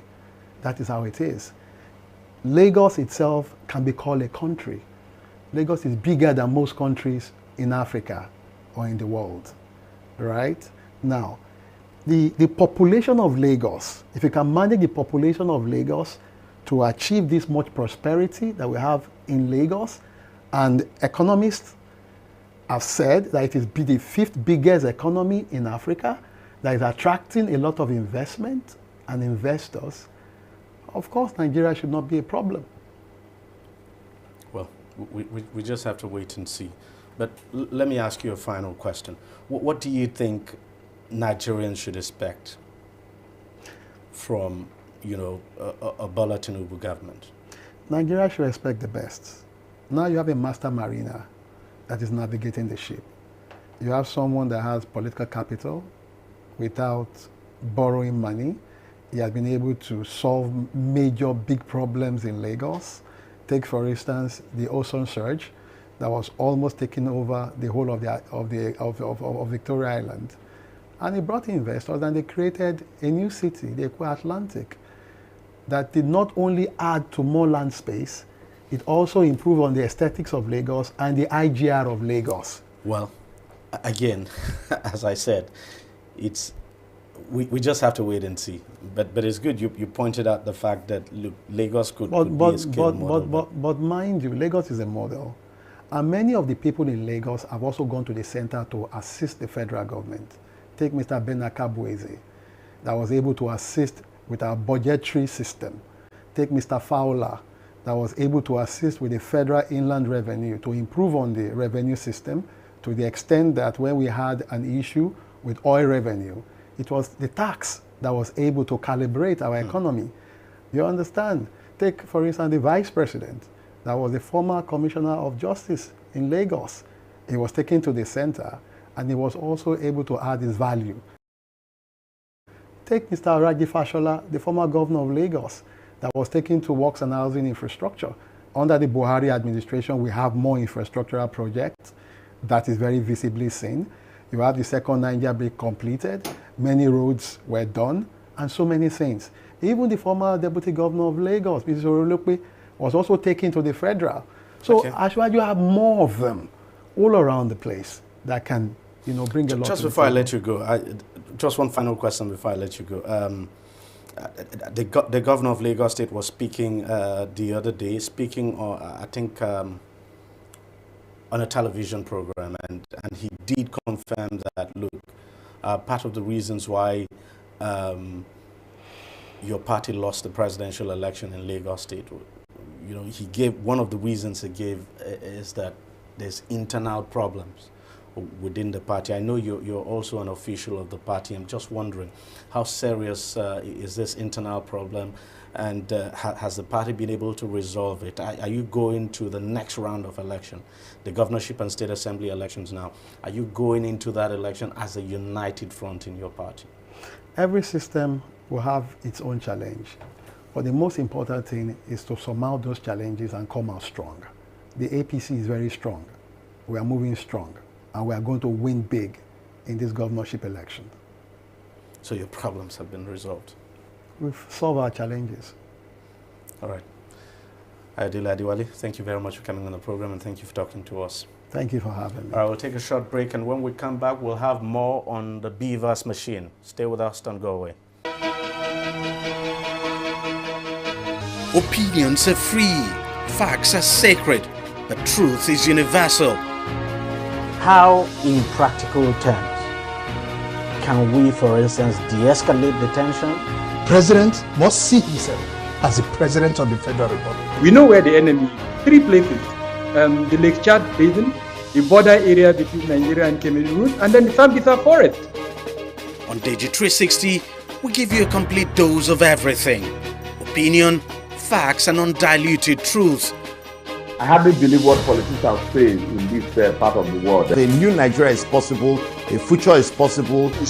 We delve into the issues, dissect it so that you can understand it, use it to take action.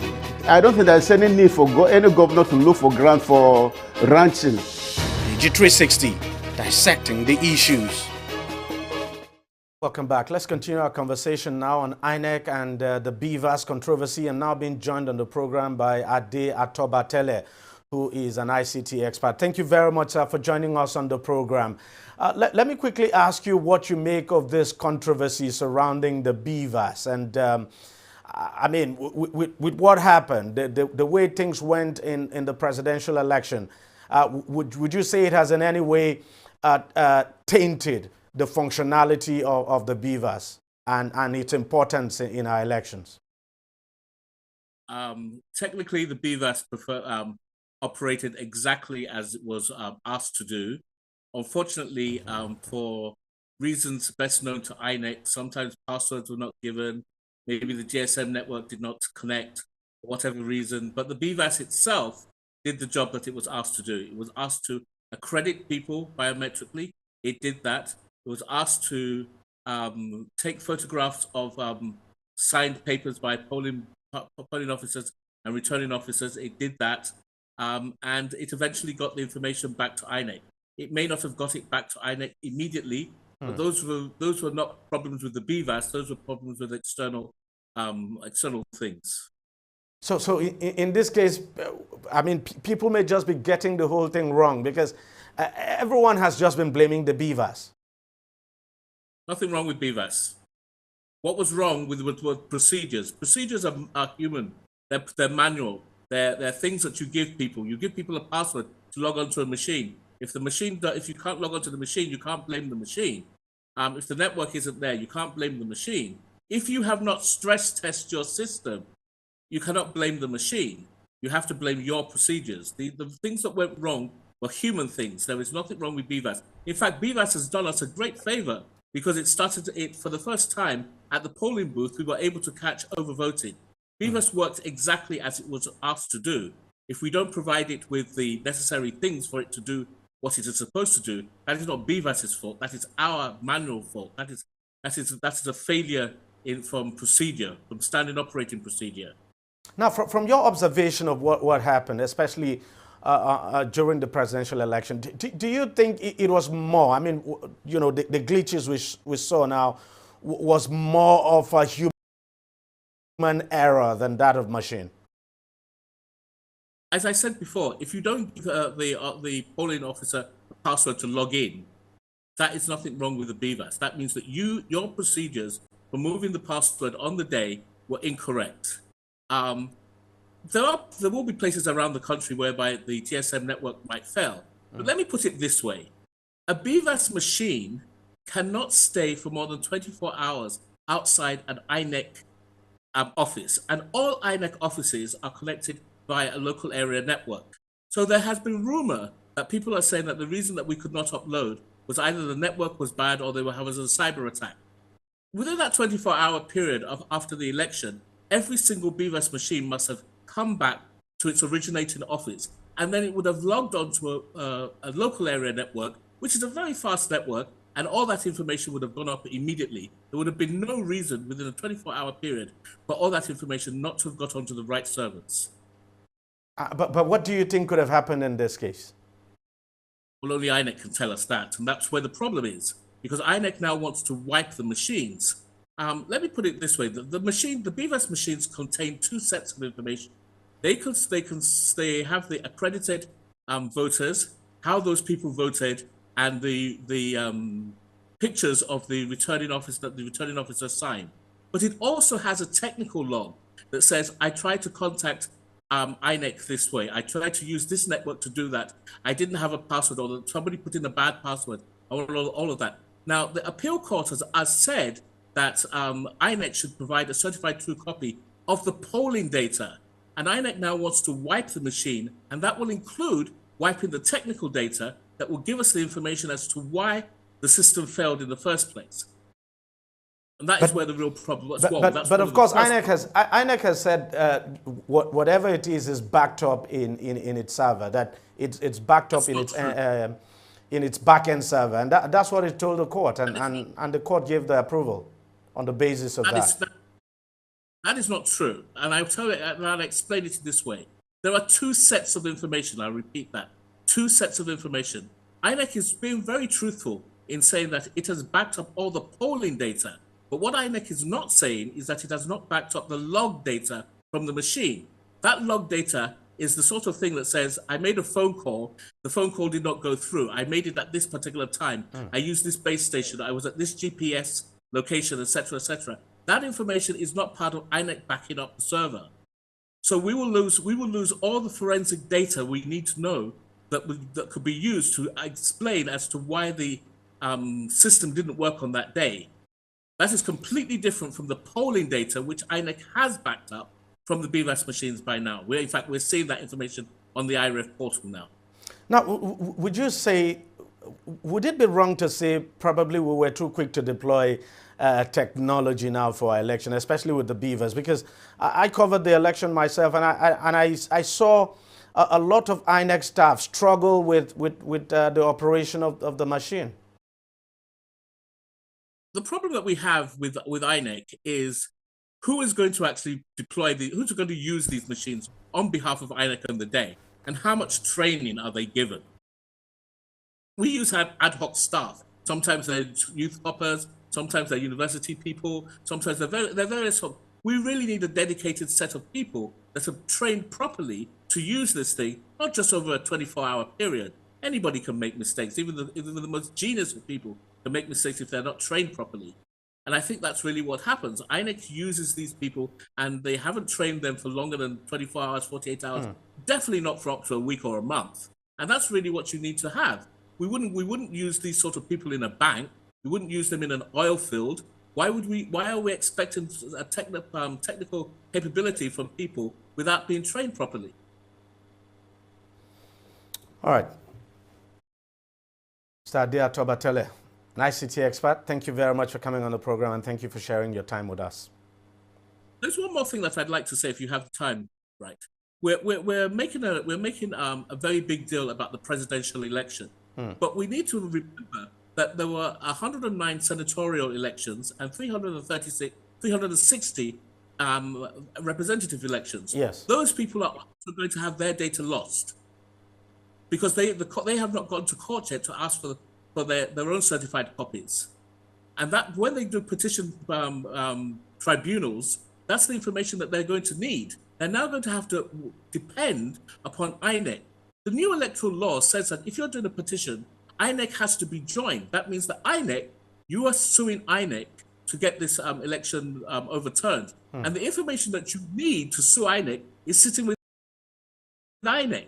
That's like leaving all your chickens with a fox. Well, that's how it's always been anyway. Oh, well, then if that is the case, then the appeal court need not have asked both APC, Labour and PDP and whoever went to court to be able to get a certified true copy. The appeal court understands that it needs the original data.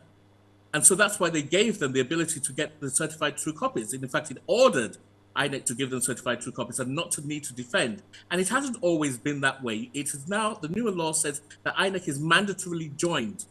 That wasn't the case before. At least I do not believe so. Okay, I'm just wondering, because you talked about the results for the National Assembly elections as well. I mean, does it mean these results will also not be in the back-end server as well? Well, the question is that what is in the back-end server, we don't know. Only INEC knows, and if we don't know if it's been interfered with or whatever. Because we put in an awful lot of the reason I'm asking this is we've seen quite a number of results flying on social media now. People going to the back end, to the INEC, that's the IREV now, that's the INEC result portal now, well, they say they go there to bring out results. So we've seen quite a lot of results flying on social media, and I'm wondering where those results would have come from, if not from the portal. With what we saw on election night. As I said, if the appeal court can believe that it's good enough for the presidential candidates to have certified true copies, why would it not be good enough for the senators and the House of Reps to also have certified true copies? No, the appeal court is not. Well, maybe that will happen when we begin to see, candidates for House of Reps and Senate go to the court now to challenge the outcome of the elections. That's what I was saying. This is, well, I think it's the job of the media to inform these people this is what's going to happen when their data is wiped. They will not be able to get the same sort of evidence that the presidential candidates got. All right. Thank you so very much, Mr. Tobatele. Thanks for your time. All right, we'll take a short break and we'll be right back. Stay with us. Don't go away. Opinions are free. Facts are sacred. But truth is universal. How, in practical terms, can we, for instance, de-escalate the tension? President must see himself as the president of the Federal Republic. We know where the enemy is. 3 places. The Lake Chad Basin, the border area between Nigeria and Cameroon, and then the Sambisa Forest. On DG360, we give you a complete dose of everything. Opinion, facts, and undiluted truth. I hardly believe what politicians say in this part of the world. A new Nigeria is possible, a future is possible. We delve into the issues, dissect it so that you can understand it, use it to take action. I don't think there's any need for any governor to look for grant for ranching. DG360, dissecting the issues. Welcome back. Now, in a fresh twist, the Federal High Court, Abuja, has ordered INEC to allow eligible voters with temporary voter cards participate in the March 18th governorship and state houses of assembly elections. Justice Obiora Iguatu, who gave the ruling on Thursday, predicated the order on the grounds that the plaintiffs were duly registered and captured in INEC's database. The court held that there was no portion of the law, both in the 1999 Constitution and the Electoral Act, that states that it was only permanent voter cards, that's PVCs now, that could be used for voting, but that the law under Section 47 provided for a voter's card.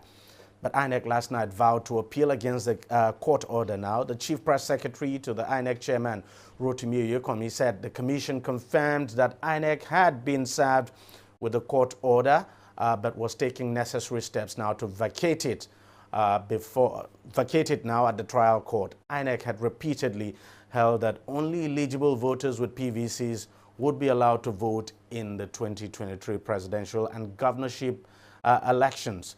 So joining me now to discuss this is legal practitioner Gabriel now Ehigato, who joins us from Benin. Thank you very much, Gabriel, for joining us on the program. Does this create some kind of confusion now, if you like, for INEC? For us, the law is the law. The court is so supreme that it must give its own judgment and it must be obeyed. To me, I think INEC have not done the needful. Over time, INEC have, restricted power to themselves to just to run their own functionality without actually giving so unduly concentration to the law. What we know as lawyers is a law must reflect the interests of the people. A law is not made for just for certain kind of reason. It's made for the generality of the people. And I think for me, the court have done so well. They've actually do the needful.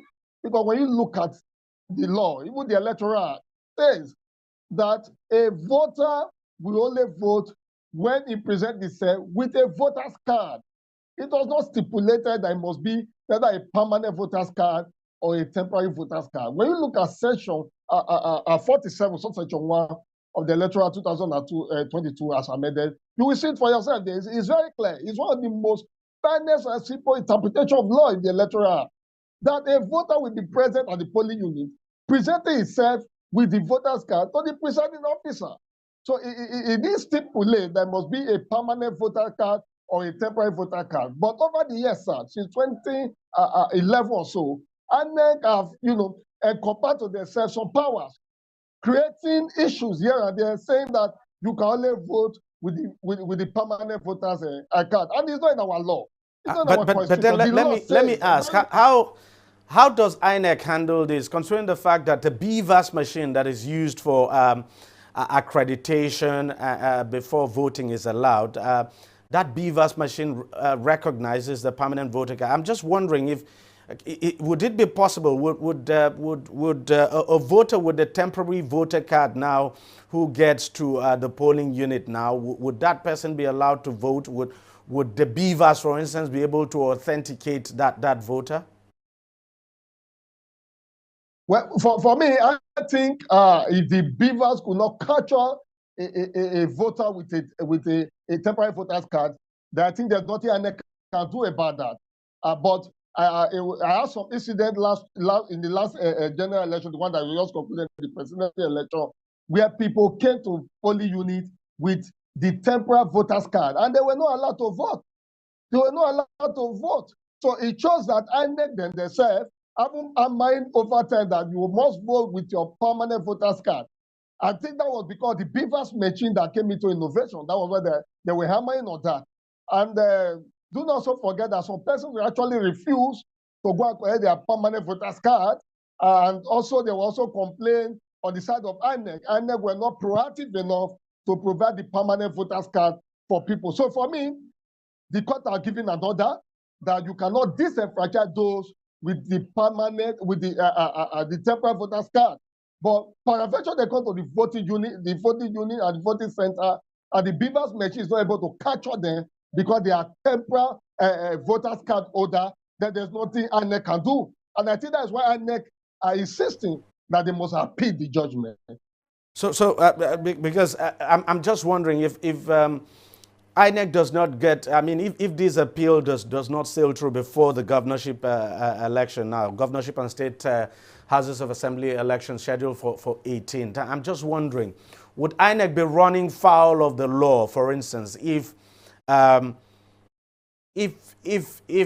people were to come, I mean, voters were to come with their temporary voter cards now, especially for the plaintiffs now who have gotten this judgment in their favor, if they were to go to polling units on election day on the 18th and they are not allowed to vote because they don't have the permanent voter cards. I'm just wondering, what would INEC be running foul of the law, and could that,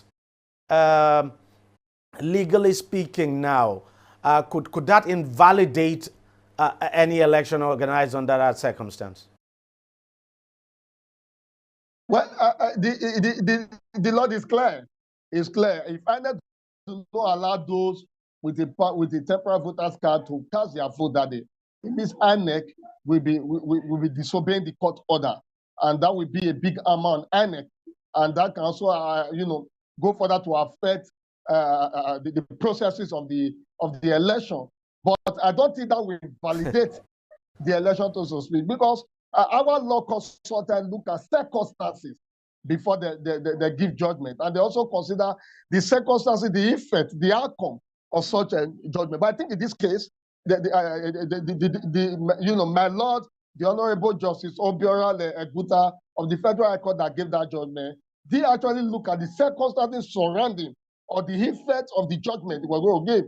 So for me, I think the INEC officials should obey the court order, and subsequently, let's see what play out from. When you say they should obey the court order now, I'm just wondering, of course, they've said they're going to appeal against it.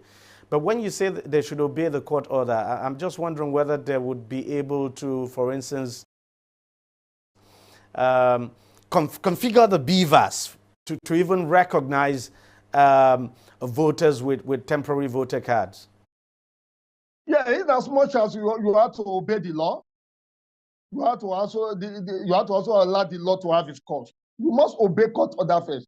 It is obey before you complain.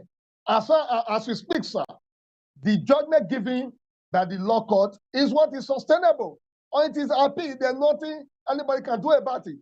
If INEC know that if with those with the temporary voters card come to polling unit that they will not be allowed to vote, because after all the beaver machines are going to catch up there, the INEC should do the needful by appealing this judgment as soon as possible. But for INEC to relax themselves and that people with the temporary voters cannot go vote that day, there is going to be a very big issue for them. It's going to cause a lot of crisis at the polling unit. It's going to be create a lot of menace at the voting center. So for me, I will advise INEC to be as fast as possible appeal this judgment, because the judgment has already been given and the law must be obeyed. The court said that Section 47 of the Electoral Act provides that a voter can vote by the voter's card. It is stipulated that the permanent voter's card or the temporary voter's card. That is the law. That is the plain interpretation of the Electoral Act. And there's no way stated in our law that it must be a permanent voter's card to vote or a temporary voter's card. So for me, as far as I sympathize with INEC, but the law is the law. The court has given an order and it must be obeyed. All right. Gabriel Higata, thank you very much for your time and thank you for joining us on the program. I appreciate you. Thank you so much. Thank you so much. I will take a short break and we'll be right back. Stay with us. Opinions are free, facts are sacred, but truth is universal. How, in practical terms, can we, for instance, de-escalate the tension? President must see himself as the President of the Federal Republic. We know where the enemy is. 3 places. The Lake Chad Basin, the border area between Nigeria and Cameroon, and then the Sambisa Forest. On TV360, we give you a complete dose of everything. Opinion, facts, and undiluted truth. I hardly believe what politicians say in this part of the world. A new Nigeria is possible, a future is possible. We delve into the issues, Dissect it so that you can understand it. Use it to take action. I don't think there's any need for any governor to look for grant for ranching. DG360, dissecting the issues. Welcome back. Now, with the outcome of the February 25th election, the next National Assembly will be the most diverse in the country's history.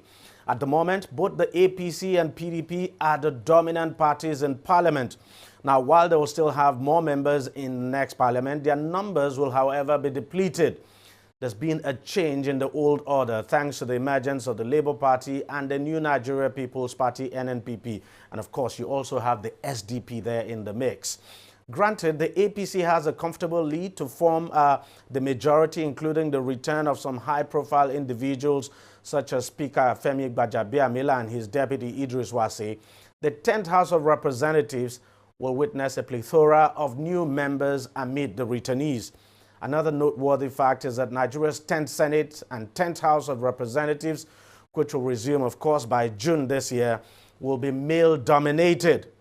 Only 15 of the 423 legislative seats declared so far by INEC will be occupied by women, while 408 will be occupied by men. In other words, women represent just 3.5%, while men represent 96.5% of the 423 seats in parliament. Now, this raises more concerns about the lip service paid to affirmative action as well as gender and equal opportunity in the country. There are also concerns that since the majority of the members of parliament will be new, this could impact legislative process in the National Assembly. Joining me now to discuss this further is the head of Department Political Science and International Relations at the University of Abuja, Dr. Sharif Gali. Now, you look at, let's start with female representation in parliament, Doc. Just 15 members, 15 women so far. We don't know, maybe there will be more when the other elections are concluded, but just 15 women in parliament so far. That is really poor, under 4%. That's actually a flinch back on democracy in Nigeria. Because when African states as well as European entities have been struggling to make sure that they make politics all-inclusive, having more women participation in the process of decision-making. And in our 10th, parliamentary coming, we are having a kind of less number of women, even though in the 2023 general elections, we had just like 5% margin between male participation and female participation in the elections. But this does not actually depict a good journey democratically in terms of women participation in the country. I hold the belief that if women are actually allowed and given more opportunity, though the opportunity has been given, just that the women went into hiding because we have not really seen them.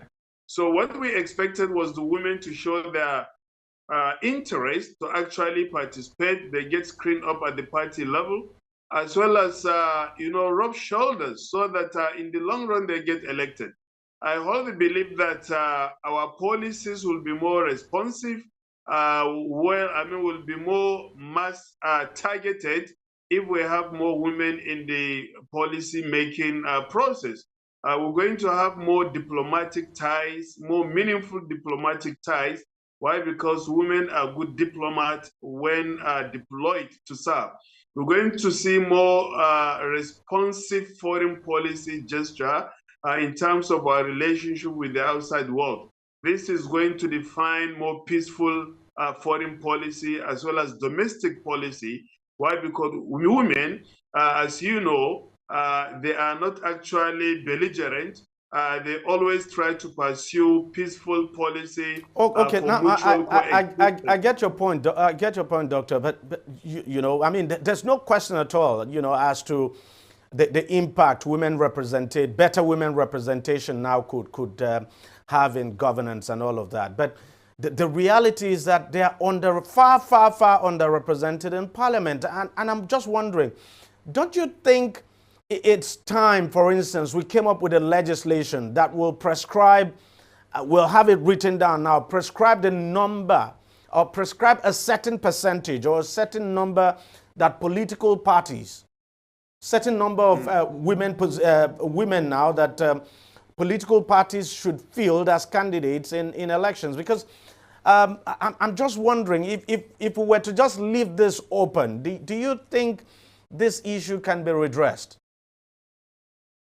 Democracy is a process of freedom, willful expression of interest, as well as the right of people protected.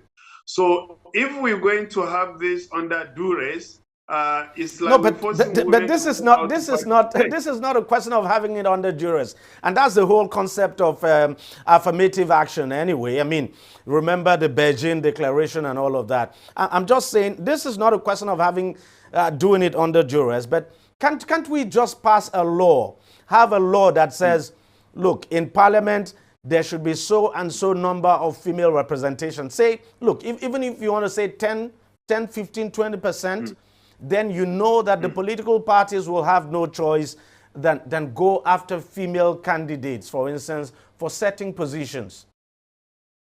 The political process is always evolutionary. It is of an evolutionary process.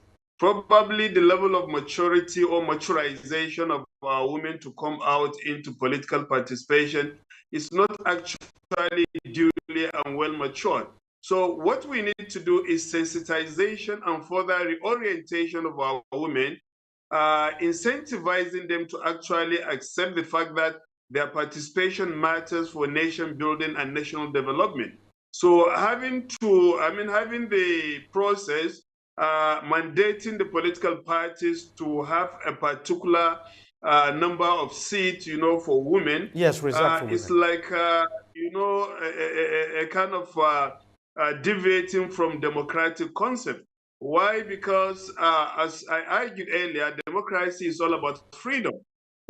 No, but how is this deviating from democratic norm? I mean, is it not part of democracy if you have a law and this is a law that the lawmakers will have to make, they will sit down and debate, and then is it not the beauty of democracy? Because if you say you're leaving it open, we are in a society where, whether we like it or not, however we want to pretend, there's just no equality.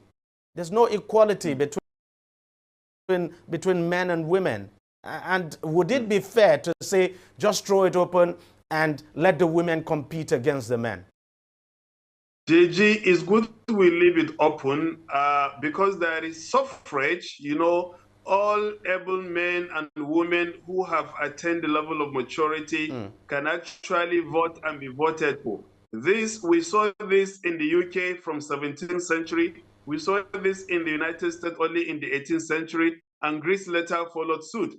So therefore, if we say that we are going to make a law, for women to be given a particular, number of seats, in the parliament or even in the executive, then you might end up not even having the expected number of women who are actually supposed to fill the gap. Really? So what I'm saying here is I'm advocating for making it open. What we'll do is to call further for openness and women reorientation and incentivization so that our women will actually have that particular courage to come out to actually stand to be voted for in terms of elective position. So it is already there. The law has already provided both men and women, who aspire to occupy political positions, should actually contest.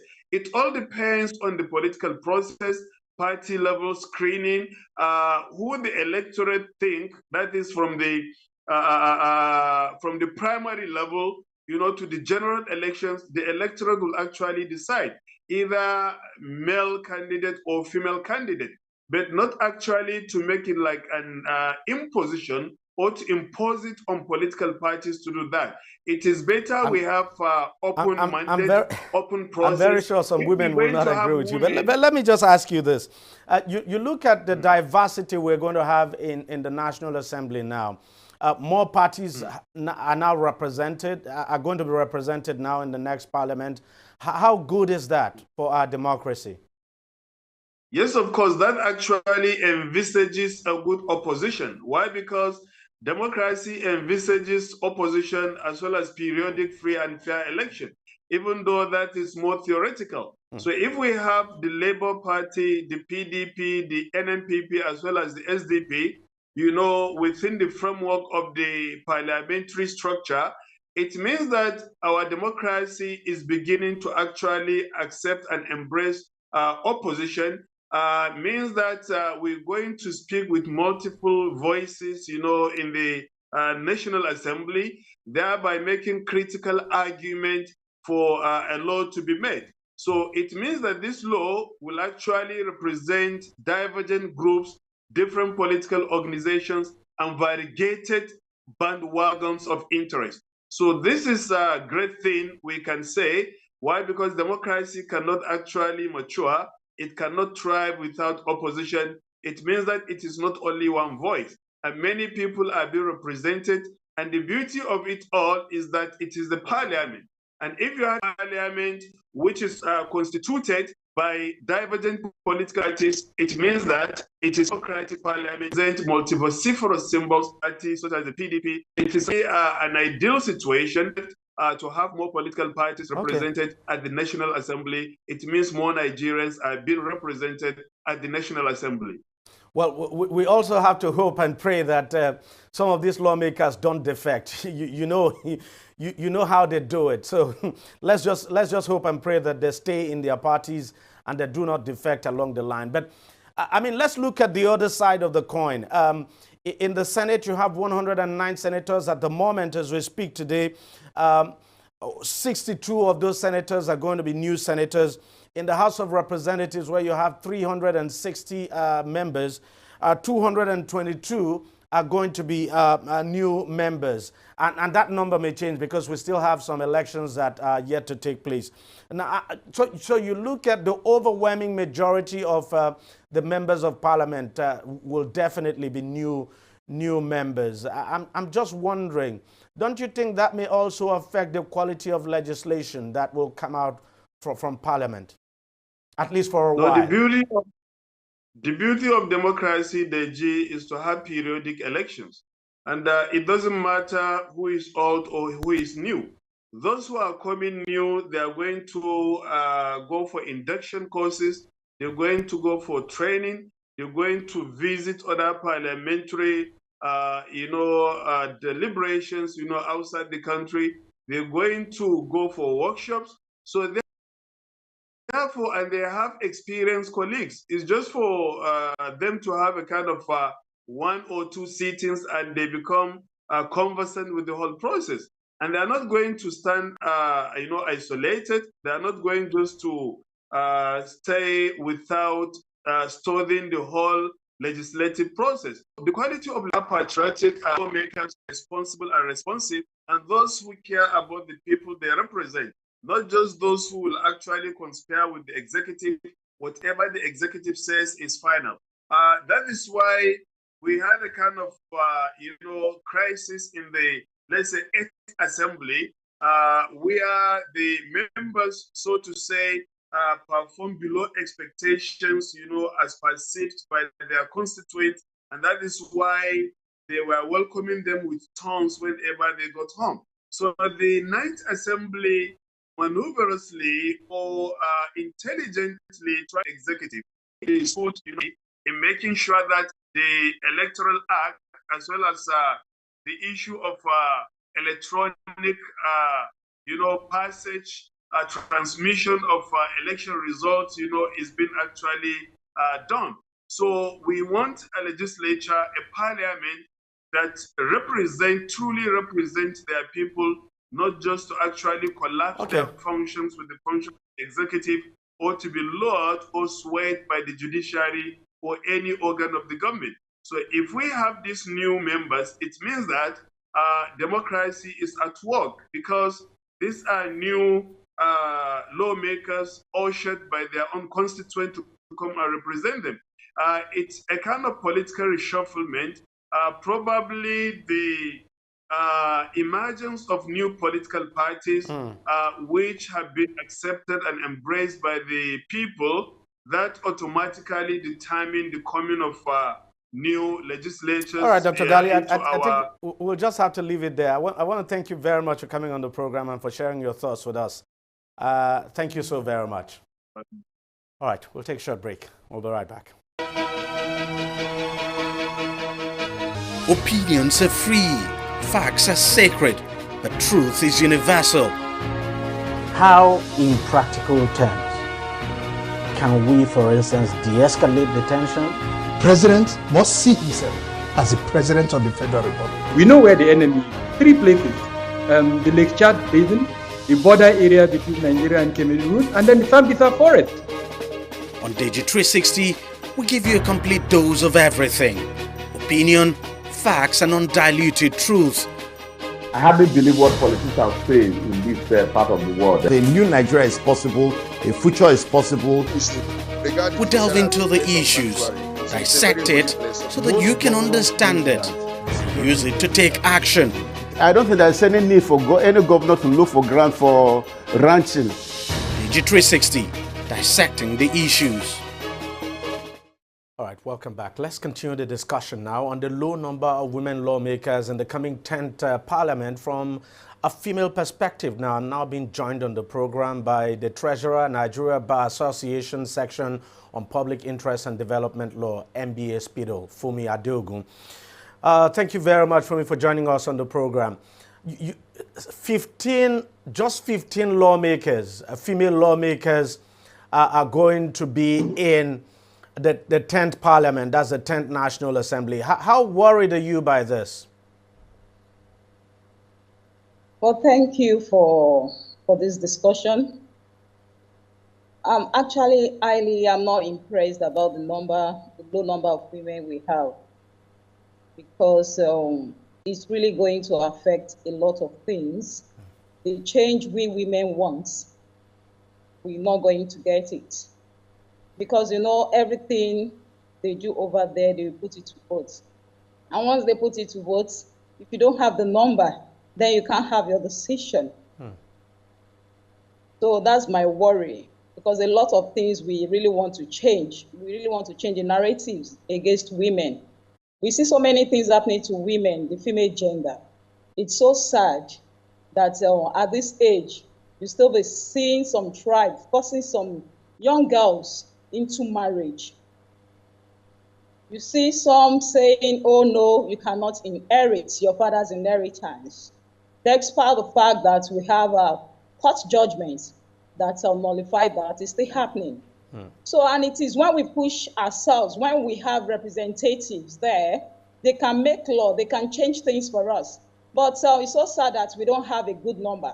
And I think on our part, we women, we are doing a lot, to create the awareness that we need to be there. We need to put ourselves forward, and we need to represent ourselves. And then I know we have a League of Women Voters of Nigeria, in which I am the program manager of the Lagos chapter.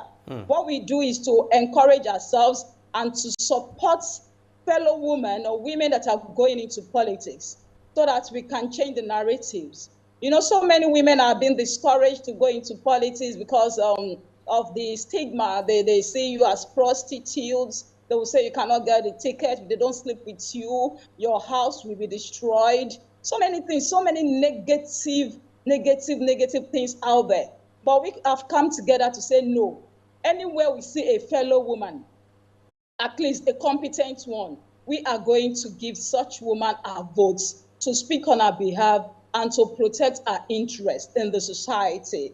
It was idle this afternoon when I saw a young girl that was beaten, so much, all because the father said she should go and marry. She refused. She ran back to the house, and they had to beat her naked. It's so worrisome that in this age and time, we are still treating women, as chattel. as charter, men's properties. You know, men just see the female folks as property they need to acquire to enjoy their lives and to make life meaningful to them. They don't think women should be in any place, you know, to make law for them. And we think we are supposed to be there to change the narratives. And we are women, we are mothers, we are their mothers. We have emotions and we can make things happen and take Nigeria to greater heights. Okay, let me quickly ask you this. My last guest before you, I also asked him, is it not necessary at this point? Because I mean, with the way things are, we're seeing a continued reduction in women participation, especially in the parliament. Is it not time that going by, you know, affirmative action now, is it not time we made a law? Shouldn't there be a law, for instance, prescribing the percentage, you know, that a certain percentage of representation in parliament be reserved for women? This is a question I asked the guest before you, and he said it's not necessary at all, that the field should just be thrown open for everyone to contest. And I'm wondering, will that be fair? Thank you very much. You know, the theme for International Women's Day for this year is embrace equality. And if actually want to embrace that equality, it is high time we make that law that will give us a reasonable percentage of representation in the House. Like even when I started it from my even local place that I have. In my own association, I am a member of Constitutional Review Committee. And you know, in that process, we had to make them understand that, if we want people to represent us to be the board of trustees, we want at least 20, we want at least 4 females to be there. And you know, the same thing you are saying, when we put it out on the open for people, they said, no, we should throw it open. What about if the women are not interested? However, I tell you, it is high time we make the law that we give a reasonable percentage of representation for women. We need to do that. The men that are saying no, make it open, is because they know that they have an advantage over women.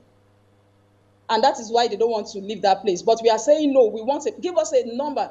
For example, if we have 100%, you can give women 40% and take 60%. And they will see that change we need in that country. It will come, and it will come faster than anybody would have ever expected. Why do you think this is a difficult thing to do? Because for me, I think it appears the most reasonable thing to do, but we've just not been able to do it. Why is it difficult to come up with these percentages?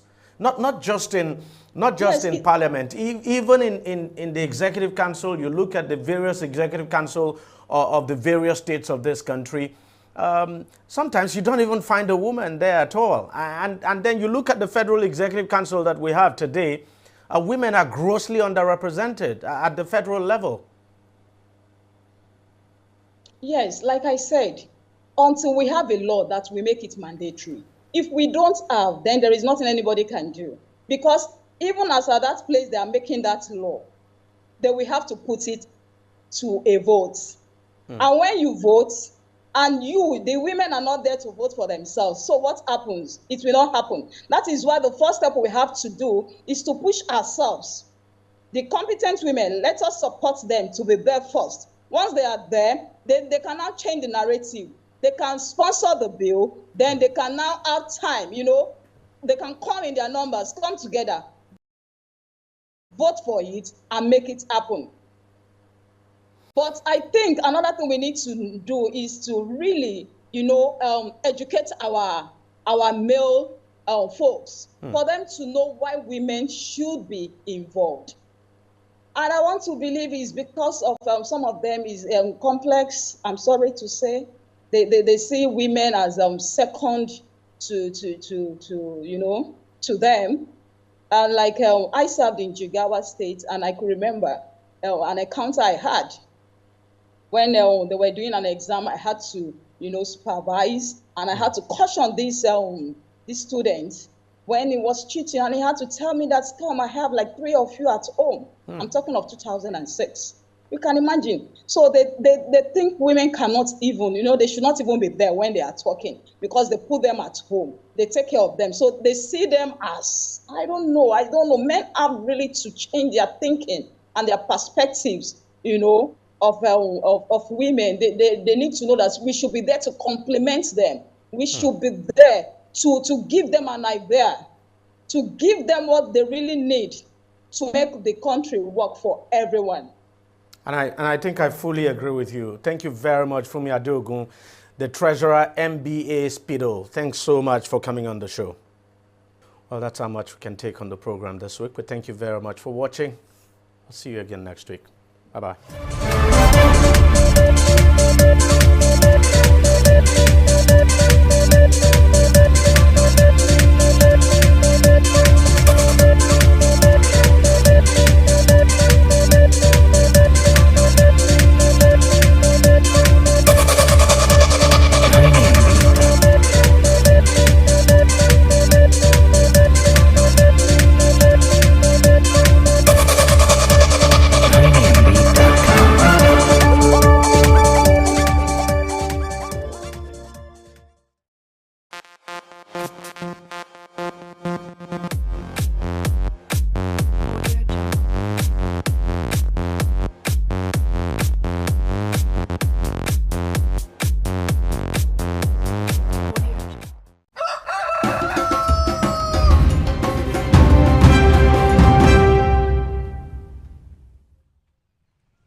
Thank you for coming, sir. Yes.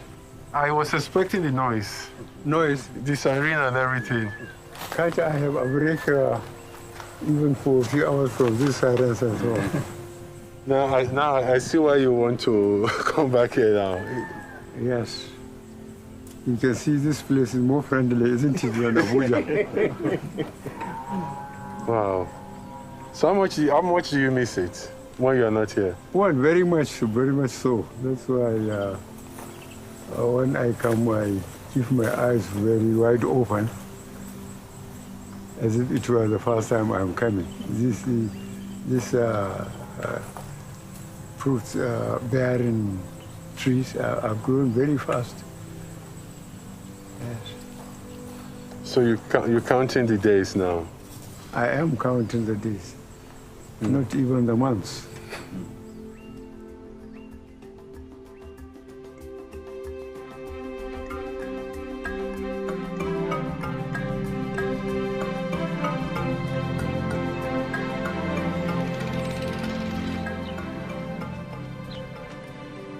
What amazes me is that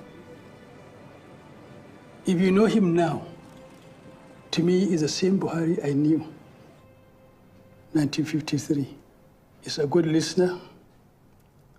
He will accommodate you, listen to you, and he will never fight back. If you are not hardworking, if you are not honest, if you are not dedicated to your duty, don't come near Mr. President Buhari. He has a very long face, but you have to catch up. He looks after the welfare of his staff, especially his close aides. He makes sure everything is well or is fine at home front, because he asks questions. That's how is everything going on? And whenever there is anything, he takes your problem as his own problem. The ordinary people are his friends. And then Kaduna, you come and see them in his sitting room. They are not only in the sitting room, but they are on his dining table, eating with him. There wasn't any day you go to Sultan Road #1 that you will not see people queuing, and that he will not attend to you. When he goes to his farm, the only thing you will know that he is not with them is because of his white dress and height. He mingles with them. When we are going to the mosque, we enter the normal place where other people are and join the queue from where we find it. We don't overstay our queue. Normally, during Christmas or Salah, the father buys a dress for his children. And from 1996, when I started working with him, up to this year, he will buy me Salah dress. Every Salah. So along with his children. So I'll have my own children, my own Salah dress. When my mom passed away, we were going to hold a commendation service for my mother in Lagos, and I just sent out some cards. I sent one to his house in Kaduna. Lo and behold, on the day an SUV just drove into the premises of the hall, and I went to welcome whoever was in it. When they opened the door and I saw him, I was shocked. So you could make it? He laughed. And he stayed with us throughout that service, a Christian service. A man they used to call a Muslim bigot. He stayed throughout that Christian service. It was one of the things that convinced me that the man was not who people were saying he was. I first met him in 2007 because they were trying to meet pastors who could also, and not only pray along with them, but who could identify with him to remove the toga of Islamic fundamentalism, which he has been labeled with for too long a time. I saw him as a forthright person, an incorruptible leader, and one that was ready to bring about discipline to our society. He's a very self-effacing person, also very witty and humorous when he's comfortable in the environment he is.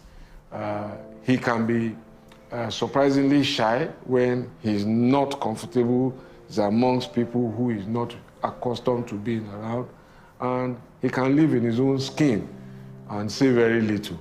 But when he's comfortable, he can be a pot of good humor.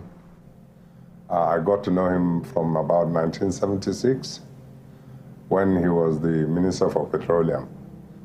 And I was working in the presidency. You know, he has this expectation of people to take their responsibility seriously. He gives you an assignment, he expects you to carry it out. Mr. President.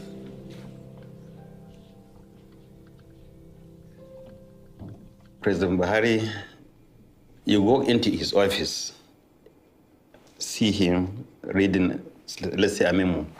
You not even notice you are there. He puts in his 100% on that memo until after he reaches the end of what he's reading. He does not even know somebody is there standing.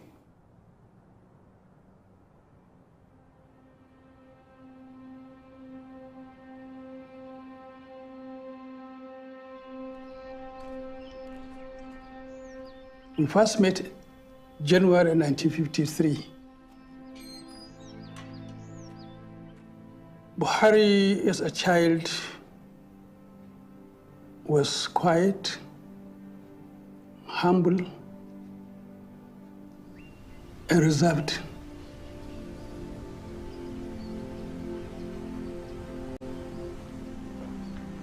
There's one thing I also learned, that you lost your father very early. How was that growing up? Yes, well, it was a difficult time. I didn't know my father, so I was an orphan, which means I didn't enjoy the protection of a father. I didn't know my father. And I went into a boarding school for 9 years. 3 of the primary school and 6 secondary school. Yes, I miss my parents.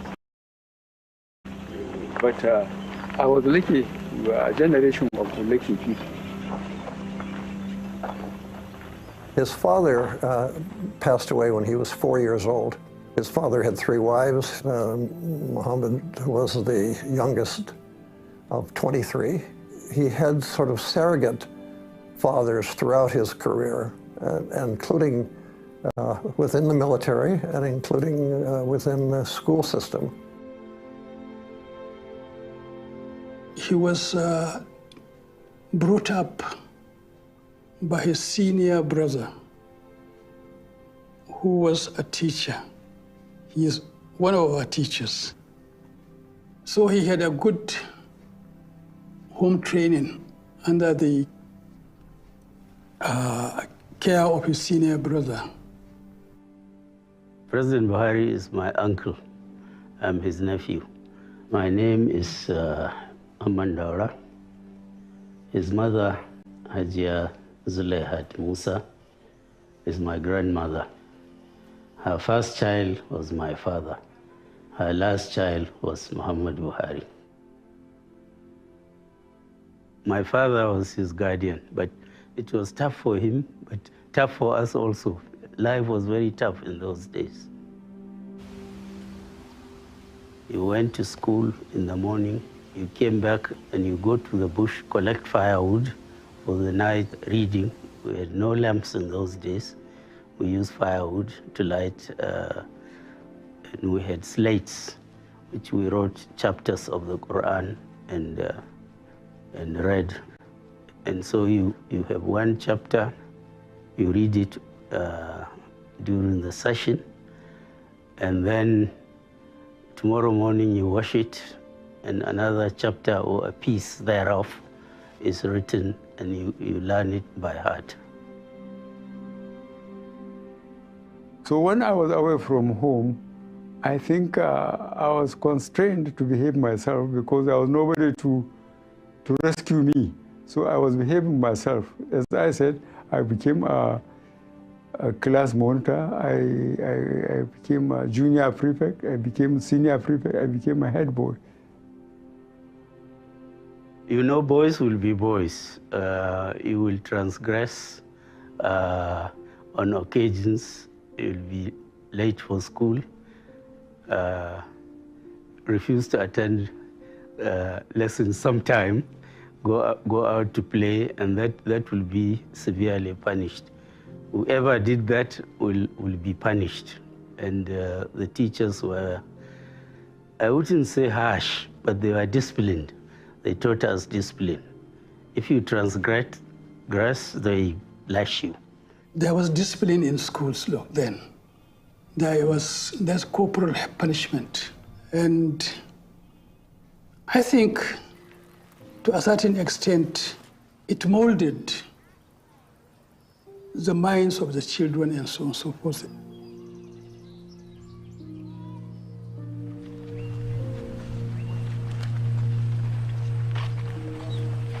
Our generation was very lucky. Our teachers were absolutely committed and dedicated. And they treated us like their own children. If you do well, you are praised. You are brought before the classroom, your work was shown and you are praised. If you don't perform, you are again brought before the classroom, stripped and flogged on the buttocks. And there is no way I can forget school, because what we call the teacher I see there, called Malam Abdul, is a very strict person. And he doesn't spare the rod. We call it Bulala, really. We don't like the rainy season approaching because we have to go to school farm. You wouldn't be late there, just like a classroom. And if you are late from 6 to 2, Bulalas on your buttocks. And you have to remove your shorts so that you get to the message proper.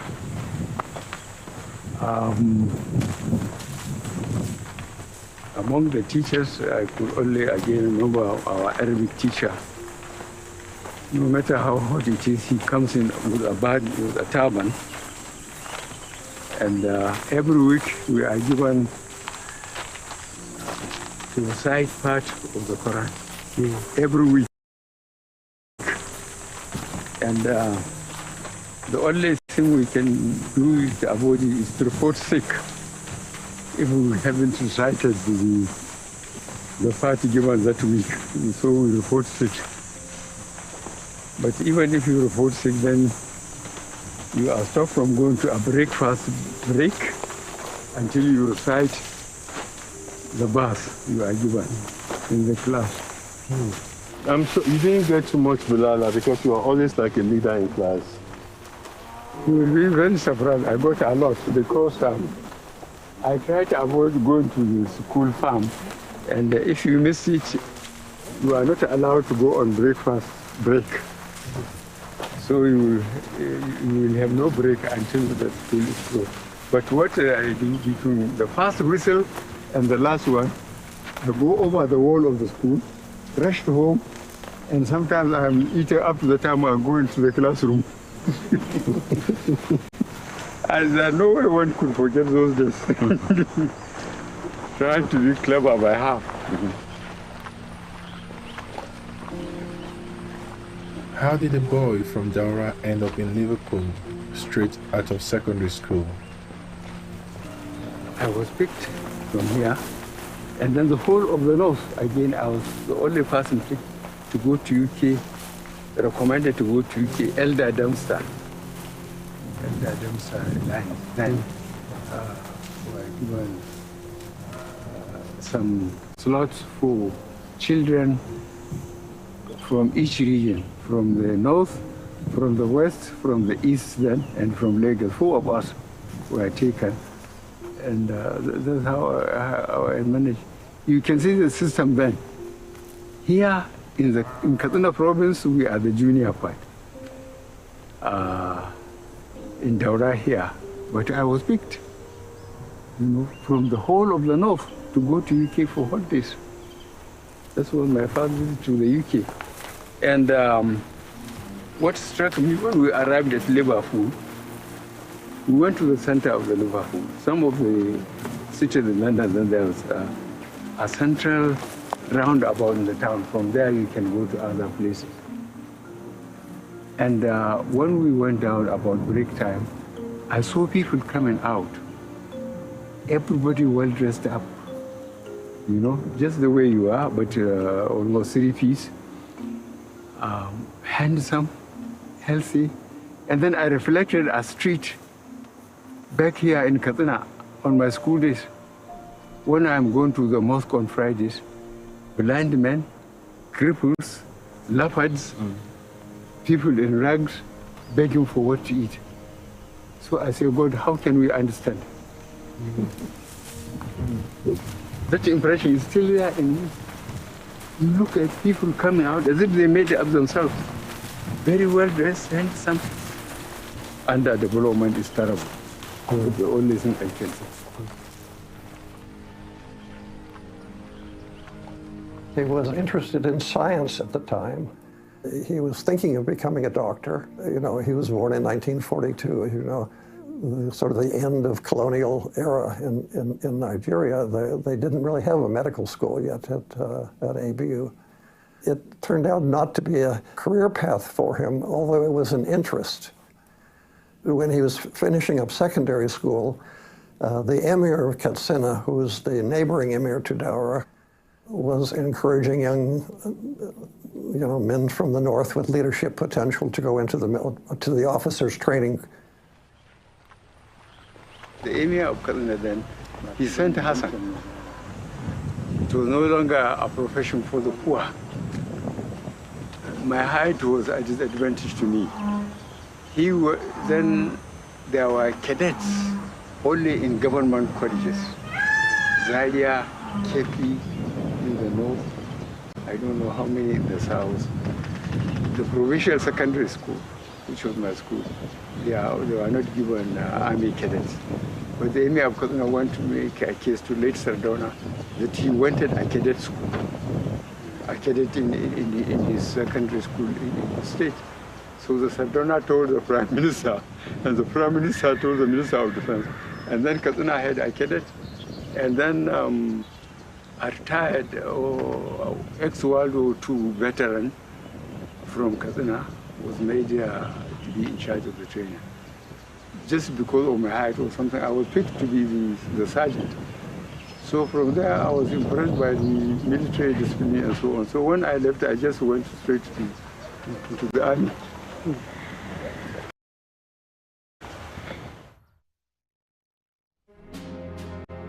And he was very attracted with the idea of uniform,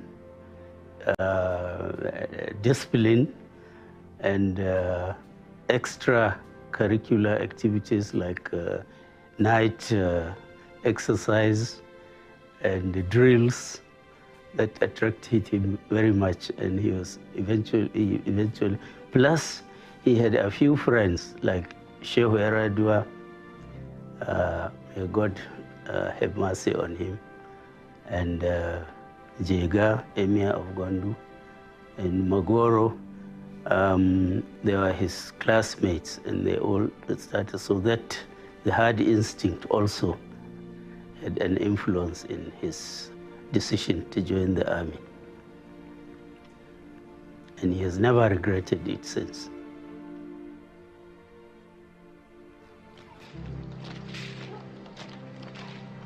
It must have been something for him. I mean, he went into the army to be a soldier. Then there was a political crisis, the coup and the counter-coup, then the Civil War. This is where the value of fighting for country comes in, because at every point of his military training, he was taught, you know, you fight for your country, you die for your country, and you do it with honor.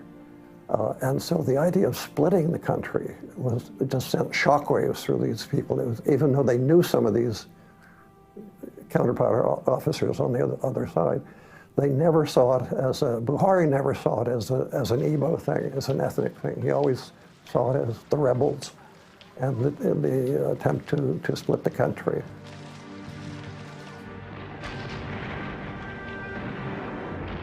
His battalion, the 2nd Battalion Nigerian Army, he was number 2 in the battalion.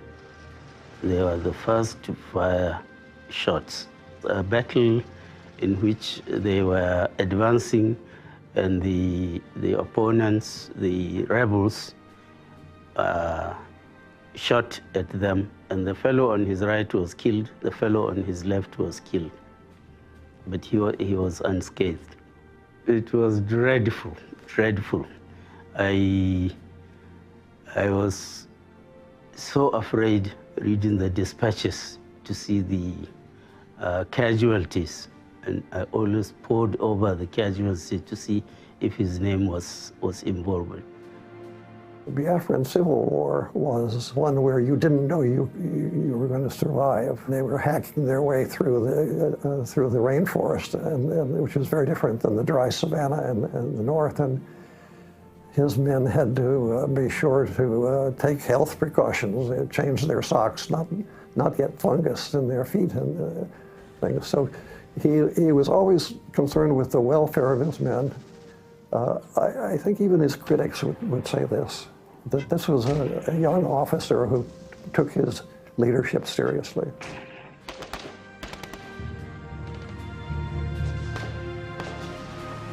And if I tell you that I walked across Nigeria from Benue State virtually up to the sea when we were fighting the Civil War, the 30 months in the Civil War, I was always in the front within the small arms range for the 30 months. I was never relieved. But when I was sent to India and the United States subsequently to do my training, people were saying, why always Buhari? But when I was being sentenced to the front, nobody asked, why didn't they bring me back to their headquarters where they have time to drink and dance? This is Nigeria.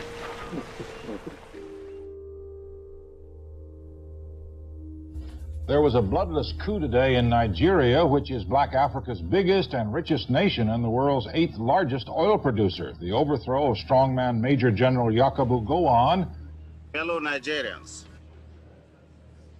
events of the past few years have indicated that despite our great human and material resources. So I heard you met the then Colin Buhari when he was governor of the Northeast. Way back in the early 70s or mid-70s, I was a young student, aged about 18, 19, and he was then governor of the Northeast. He was military governor of the Northeast, and I was a young student activist as the Secretary General of the Students' Union in the then Northeast College of Arts and Sciences. And when Murtala was killed, I led a delegation of students to protest the killing of Murtala, demanding that the coup plotters be brought to book and be tried. Well, he was quite a very serious-looking military officer, and my impression of him was that he was somebody that was destined for the future to become an effective leader in this country. General Shehu Yaradua, may God bless him, may Allah have mercy on him, told me how Buhari was made Minister of Petroleum in Obasanjo's government. They set the group who were naming ministers and governors and so on, and they said, who is the most honest and the most serious among the officers of the Nigerian army? The one with the most integrity, and they honed in on Buhari. So they appointed him Minister of Petroleum, and they all thought he would not get his hands dirty with oil money.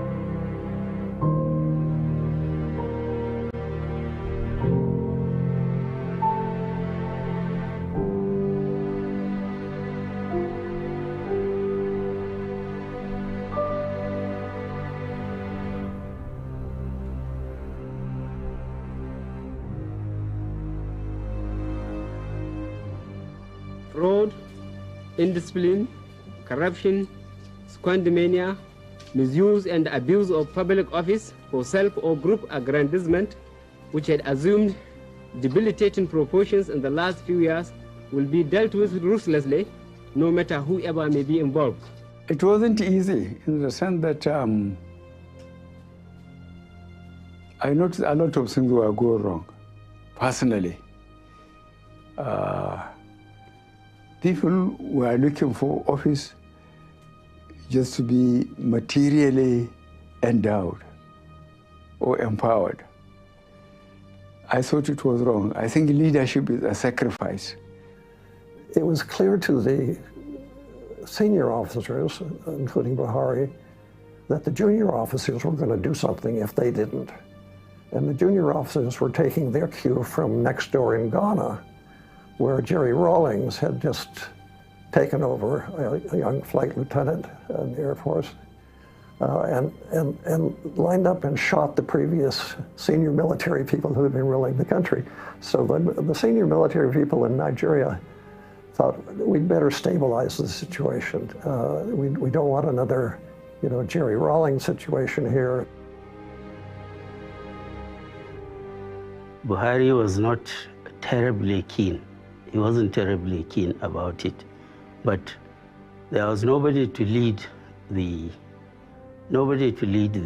change of government, nobody with the credibility and the integrity to, to convince the country that a change was necessary. It wasn't his choice. We need to emphasize self-discipline and leadership by good example. Begin by drawing public attention to little but important everyday manifestations of indiscipline, such as try to impose discipline on the country. So it was a kind of a culture clash between military culture and the Nigerian grassroots culture, if I may say.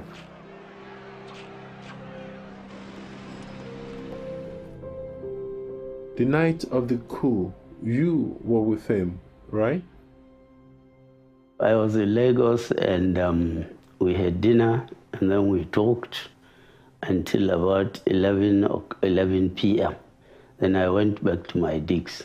We had no idea, no inkling whatever, something was afoot.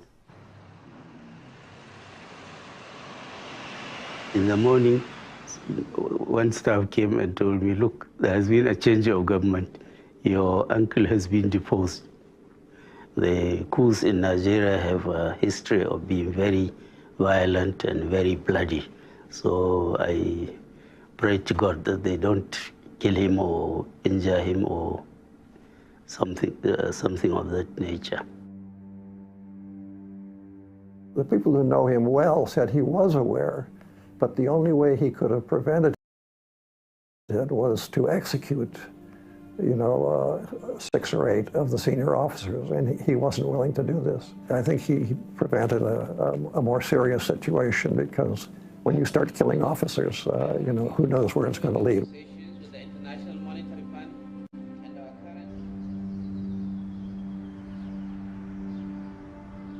Now he's down in Benin. He's under house arrest. He's living in a cottage with guards. He figured that if Babangida wanted to kill him, he would be dead by now. So it was really a question of just marking time and using it to realize, well, this is the end of his military career, and it was possible for people to visit him, but only with the permission of General Babangida, who is now in charge. He was detained for 3.5 years. I went to see him regularly every month in Akure and in Benin. Very restrictive, and it's very boring, and he didn't know what eventually the government would do with him, and he was only released on the death of his mother. But throughout, I think his spirit never for a moment broke, because so many people gave me messages to tell him to say, please write to Babangida and tell him, since he has taken over, let him go. He said, no, I'll never write to him. I'll never talk to him. His spirit never broke throughout the 3.5 years.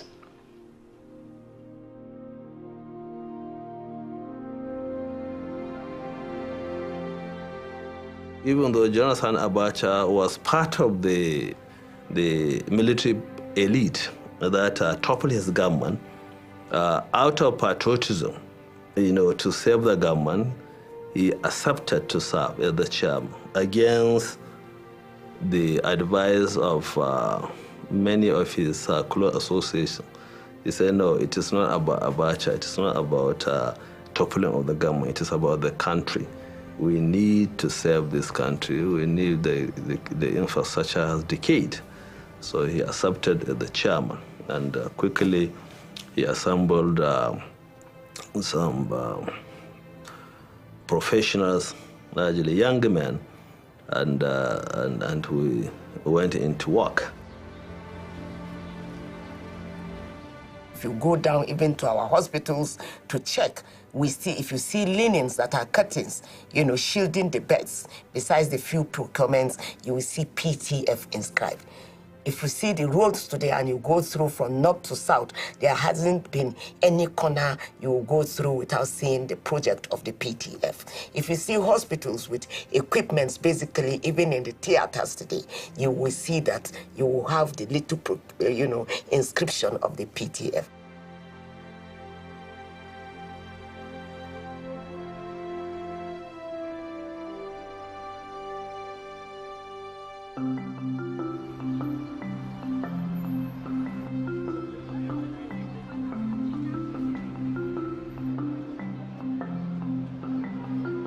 nearly every week, some delegation from different parts of Nigeria were coming to see us in Kaduna, saying, look, you have to come and take care of have to come and lead this government. We're drifting. We're going back to the 1983 period. And he resisted this for a long time until both political parties sent emissaries to tell him that if he wanted, they will give him the ticket to run for the presidency. He succumbed to the pressure. On Thursday, 26th of April, 2002, we went to Daura, where he registered as a card-carrying member of the then APP, which is the second largest party after PDP at that time. I think it was 1,145,359. Yeah, that was his number in the APP.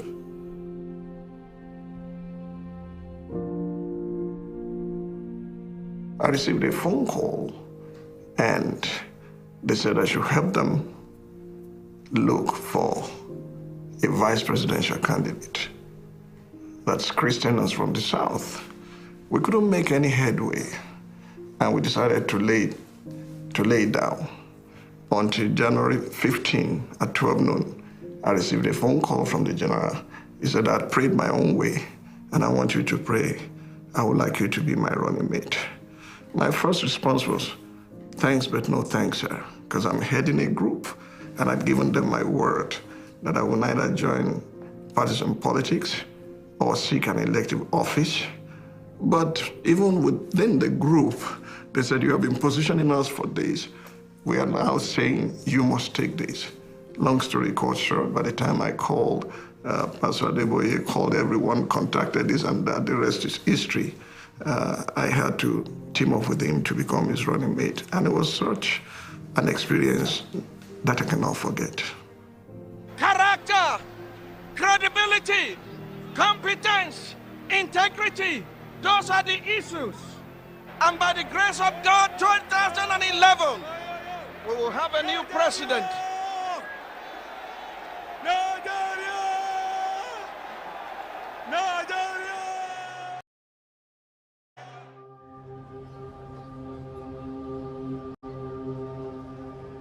All the three elections were rigged, massively rigged. Let me give you an example. 2007, after our lawyer made his submission to the Supreme Court, I went to his office and I asked for the results of just one of the states. He gave me results of Imo States. I went over carefully over the results, and then they just say, PDP, that's Umar Yar'Adua, 25,000. Buhari, 5,000. Round figures throughout, round figures. The winner of the election, Umar Yar'Adua, himself said the elections were faulty, if you recall. After you know you won in 2003, rigged. You know you won in 2007, rigged. You know you won in 2011, changed, rigged. What will you do? This is the third and last one for me, since after it, I will not present myself again for election into the office of the president.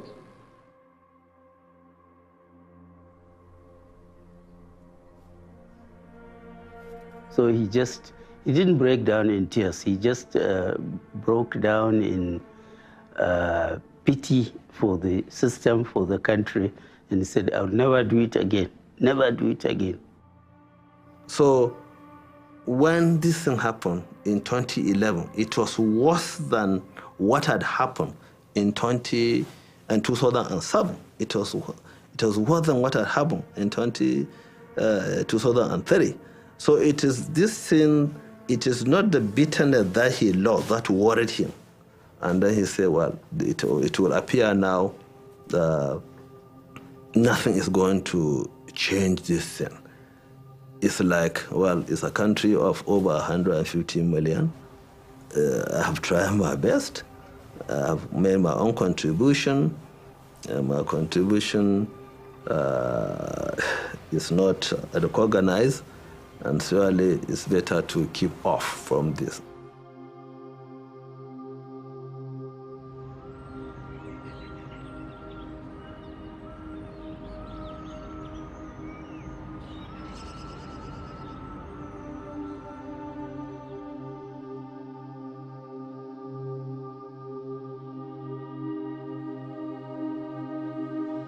This is his eldest daughter, Magajia.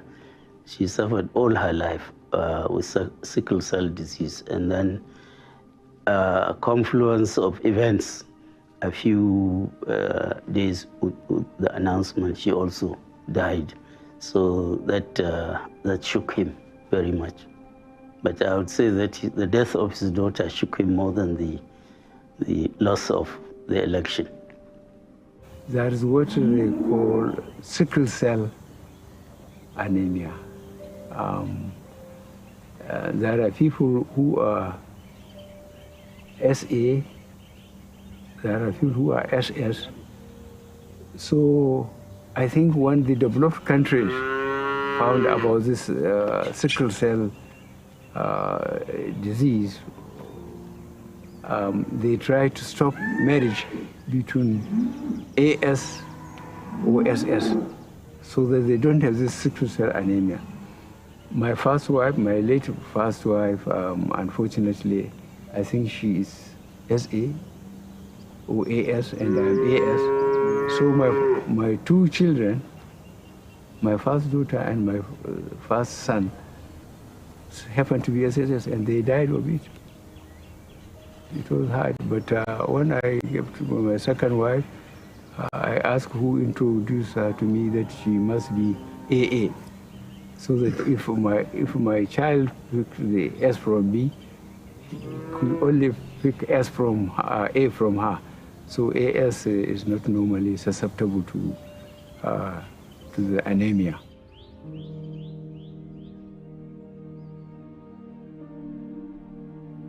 So in 2013-2014, you decided to team up with the other opposition parties.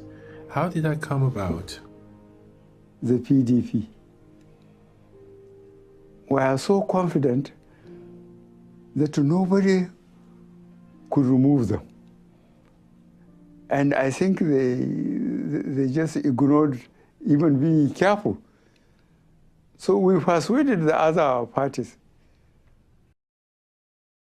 The CPC, Congress for Progressive Change, which I was leading, the ACN from Southwest mostly, ABGA from Southeast geopolitical zones. I said, until we came together, there was no way we could remove PDP. I persuaded them, they agreed. Aswaju, Tinubu, from the north, from CPC, this was myself, and then from the southeast, Abga, Rochas Okorocha. So we got people from various parties to come together.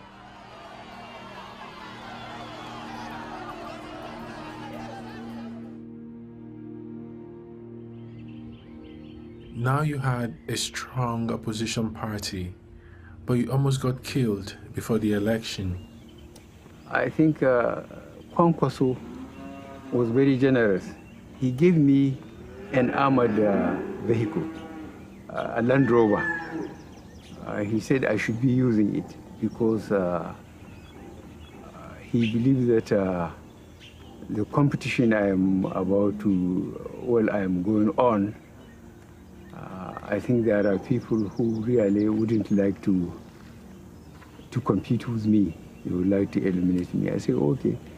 So I had to go to Kano, and I was using that jeep, and a vehicle near the secretariat, federal secretariat in Kaduna, wanted to overtake us. My escort stopped them.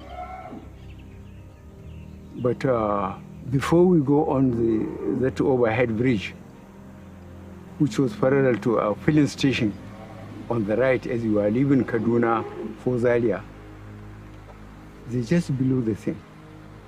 And when I looked, I saw the pieces of human beings.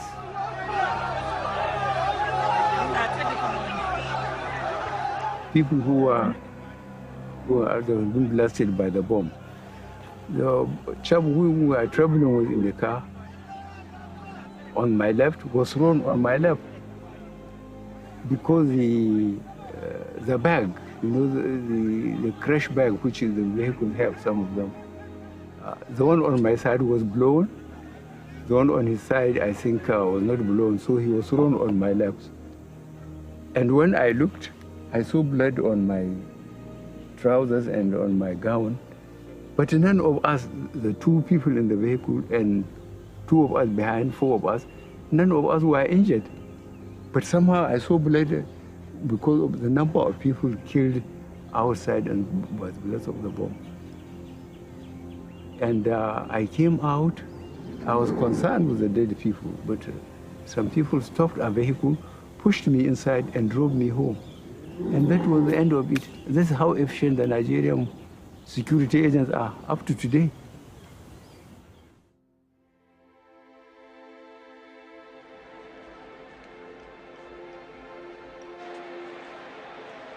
It is now my pleasure to hand over the certificate of return as prepared by the National Convention Planning Committee to the winner of the All Progressives Congress presidential primary, General Muhammadu Buhari, retired.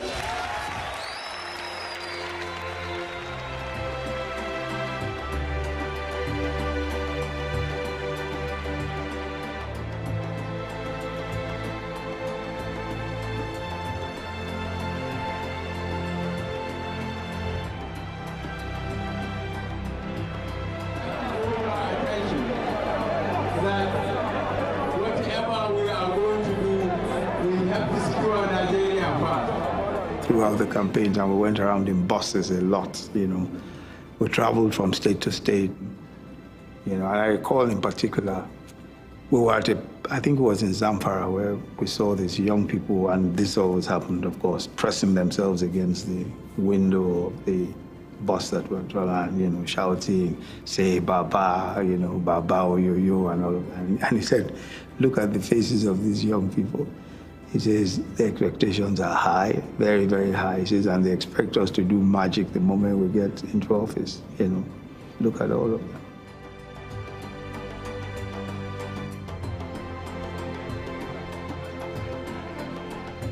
Here in Kaduna, we voted for General Muhammadu Buhari, not because he's a northerner or a Muslim, but because we believe he's going to bring change. He's going to stop the insecurity, the corruption, and the callousness and the impunity.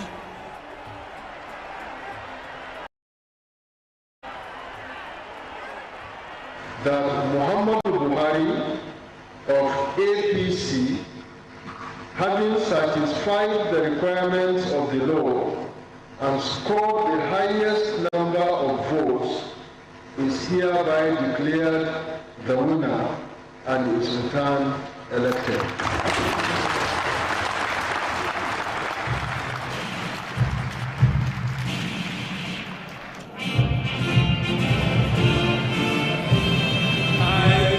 Buhari, do solemnly swear that I will be faithful and bear true allegiance to the Federal Republic of Nigeria, and that I will preserve... Well, don't forget that I tried 3 times. 2003, I think 2007, and 2011. And I ended up in Supreme Court 3 times. The first time, I went to address the pressmen and some Nigerians that were very curious. I was expecting sympathy, but the group laughed at me. So I said, okay, God day. And God sent technology.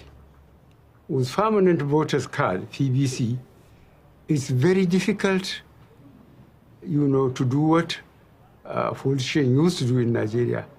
Well, some of us will claim credit to the fact that we are popular, but key is the character of our candidate. First, his character was essential to salvage the country. The country was in so much crisis, financially, security-wise, in every ramification. This is the victory that is completely due to the support of the people. The normal elites, those who normally decide things, were all against this movement, and it came to victory. And I knew the country needed Buhari, and it has got it now. It is one of the best moments in my life. I didn't know I was going to be part of the government, but the fact that Buhari has won was just enough for me as a cause for happiness for this nation. I remember that very, very day when the announcement was made. He from his office in lobby to upstairs, he came down to my office, and I look at him, in the he was looking in the ceiling in very pensive mood. After some 1 or 2 minutes, I said, "Sir, I would not like to congratulate you. I would rather pity you." He said, "Thank you. Thank you." So we went out, back to his office. He is a man of inflexible integrity. He is also a very simple man, a very religious man, and also dedicated to Nigeria. If he has political views, is that Nigeria together is the best for all the peoples. He's a man of his words. He's a man of honor. He's a man of courage. He's a man of uprightness. He's a no-nonsense man. He has never, for once that I know him, done anything that will advance his selfish interest, either for himself as a person, for friends, for family. He believes in the ultimate goodness of each and every Nigerian, including those of us who work with him. Yes, he will discuss challenges with you, but ultimately he always believes that you will do the right thing. Muhammad Buhari, he listens a lot. He is not too much in a hurry to take decisions, and he is also very considerate. So Nigeria is a very complex place. You need to take measured decisions because every decision you take will impact on the lives of people. So, but he is a very, very thorough leader. There are so many adjectives you can use to describe Buhari, but truly, he is a leader whose time has come, and he has led this country very, very well. Under normal circumstances, the leader will probably be sending his people or be asking you to do this for him. Buhari has never sent anybody to me in the last 7 years to do anything for him or for the person. I've had the privilege of serving 7 Nigerian presidents in my public career. The styles of leadership are different, the circumstances are different, but as a boss, he supports, he gives you the resources to do your work. You can say anything about him or his policies, but nobody doubts his integrity and his commitment to ensure that public resources are very well managed and that he cares about all parts of the country, including those that may not have voted for him, conspicuously not voted for him in several elections that he has undergone in this country. His driver took me from his house to go to Governor El-Rufai's house. And when we got to El-Rufai's house in Kaduna, his driver said, "Daddy," he was referring to me, "I'd like you to pray with me." I said, "I beg your pardon." He said, "I call you Daddy." I said, "I do not pray the Muslim prayer. I can only pray for you as a Christian." He said, "I'm a Christian. I'm a member of Equa Church and I'm born again. I've been driving him for 10 years. This is the third or so electoral process that I've driven him." I said, "You are a Christian?" He said, "Yes." I prayed with him. That was very shocking to me. Second thing that I received as a shocker, a serious shock, we did the first flag off in Kaduna. It was such a mammoth crowd. And if anyone we pushed that day, there would be a serious stampede. And then after the flag off, we got to his home and he staggered. And he said, "Jesus Christ of Nazareth." I said, "Excuse me, sir?" Because I would have said, "Is that a swear word?" And he looked at me and said, "Pastor, you don't have monopoly of Jesus Christ." I said, "Okay." I calmed down, I left it. Then we were in Abuja. And early morning I was going to his hotel apartment, Presidential Suite at Transcorp Hilton. And I met his bodyguards at the door. And one of them said, "Good morning, sir." "Good morning, Daddy." I said, "Why do you call me Daddy?" He said, "You are our grandfather, actually, because our pastor is your son in the faith. We go to Lighthouse." And I said, what kind of a man is this? Never at once try to hinder my faith or to try to say, to be irritated by me. And all around him, a cook and this and that were Christians.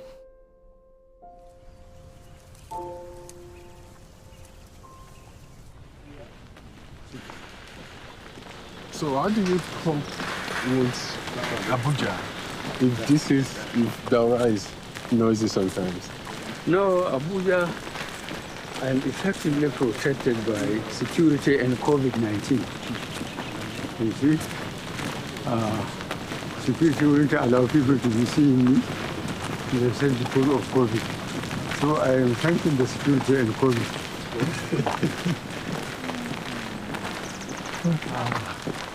Where do you find the energy? You'll be 80 in December. Yes. You walked from the mosque today. You've walked almost an hour now. So where do you find this energy? I mean, I'm younger and I'm tired. Yes. If you were a village man like me, I think you would have been stronger. There's a crazy one that was going around at one time that you are not Buhari. Did you hear about that one? Yes, people said I'm somebody from Sudan. They even mentioned the name. I didn't bother. Nigerians, when they don't understand things, they create their own mysterious way of explaining themselves. Does it help that you have your sense of humor to find those things funny? No, it's not funny because those who are advocating or who are making those statements, they just want to be cheeky. They want to distract attention from the main issue. Our main issue is do the infrastructure, make people aware that they need to work hard to live well. They just can't, enjoy life without earning the respect of their communities and so on. After you leave the presidency, yes, what are you going to miss the most about the presidency?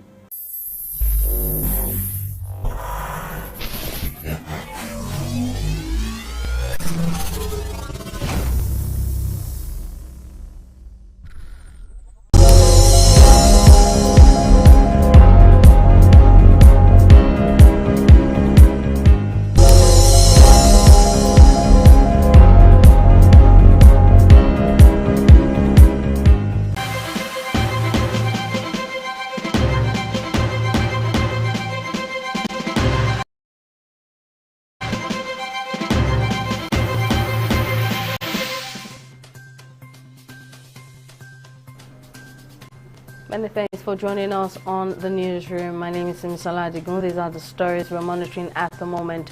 The appeal court has reserved judgment on the Osun State governorship appeal filed by Governor Ademola Adeleke.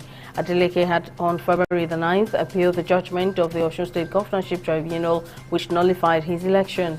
In the 31 grounds of appeal filed on Wednesday, Adeleke is bringing the court for an order setting aside the whole decision of the tribunal. The governor is equally seeking an order striking out the petition for want of competence and jurisdiction, or in the alternative, an order dismissing the petition on the merits. The Independent National Electoral Commission (INEC) says it has rectified the issues with the result viewing portal. Speaking in a televised interview, INEC National Commissioner Festus Okoye acknowledged that there were challenges with the portal on the first round of elections. He said necessary adjustments have been made to the portal to ensure optimal function during the governorship and state assembly elections on March 18. Governor of the Central Bank of Nigeria, Godwin Emefiele, has described as false and malicious reports that he was plotting against Bola Tinubu, the president-elect. Emefiele said this while reacting to reports that he is plotting with a billionaire retired general from the north and allegedly provided funds to Gbadebo Roads Viva, the governorship candidate of the Labour Party in Lagos State, to enable him defeat Babajide Sanwo-Olu, the incumbent, in Saturday's election.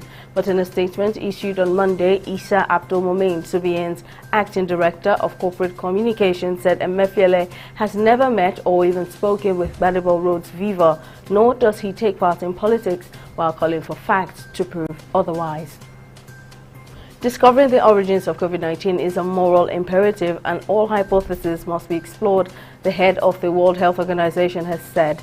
Tedros Ghebreyesus made the post on Twitter on Saturday to mark 3 years since the WHO first used the word pandemic to describe the global outbreak of COVID-19.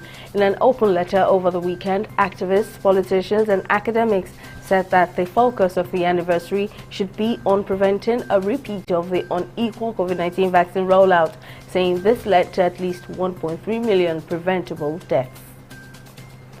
In business, the Edo State government-backed modular refinery has ordered the supply of 150,000 barrels of crude to meet the demand of its growing clientele base weeks after commencing production. This was revealed in a statement signed by the Special Assistant on Media Projects to the Edo State Government, Crusoe Osage, on Sunday. The statement also read that the crude will be sourced from the Oza oil field, which is operated by Dekla Resources Incorporated and Millennium Oil and Gas Company Limited. In Turkey, President Recep Erdogan has disclosed the number of people killed by the devastating earthquakes in the country's southeast has reached 48,000, with over 115,000 people injured. On February 6, 2 earthquakes of magnitude 7.7 and 7.6 hit the southeastern regions of the country with an interval of 9 hours. Thousands of underground shocks that followed were felt in 11 Turkish provinces, as well as in the neighboring countries, of which Syria was the most affected. Manchester City manager Pep Guardiola has hailed Crystal Palace stars of Nigerian descent Michael Olise and Eberechi Eze for their remarkable performances against the Premier League champions on Saturday. The 52-year-old Spanish tactician was full of praises for the Palace duo, who tormented City's defense but were unlucky not to score in the tense encounter. Erling Haaland scored the only goal from the penalty spot in the 78th minute to hand Man City the 1-0 win after Olise's late challenge on Ilkay Gundogan. That's it on the newsroom at this time. Thank you for watching. I'm Simisala Adigun. Bye for now.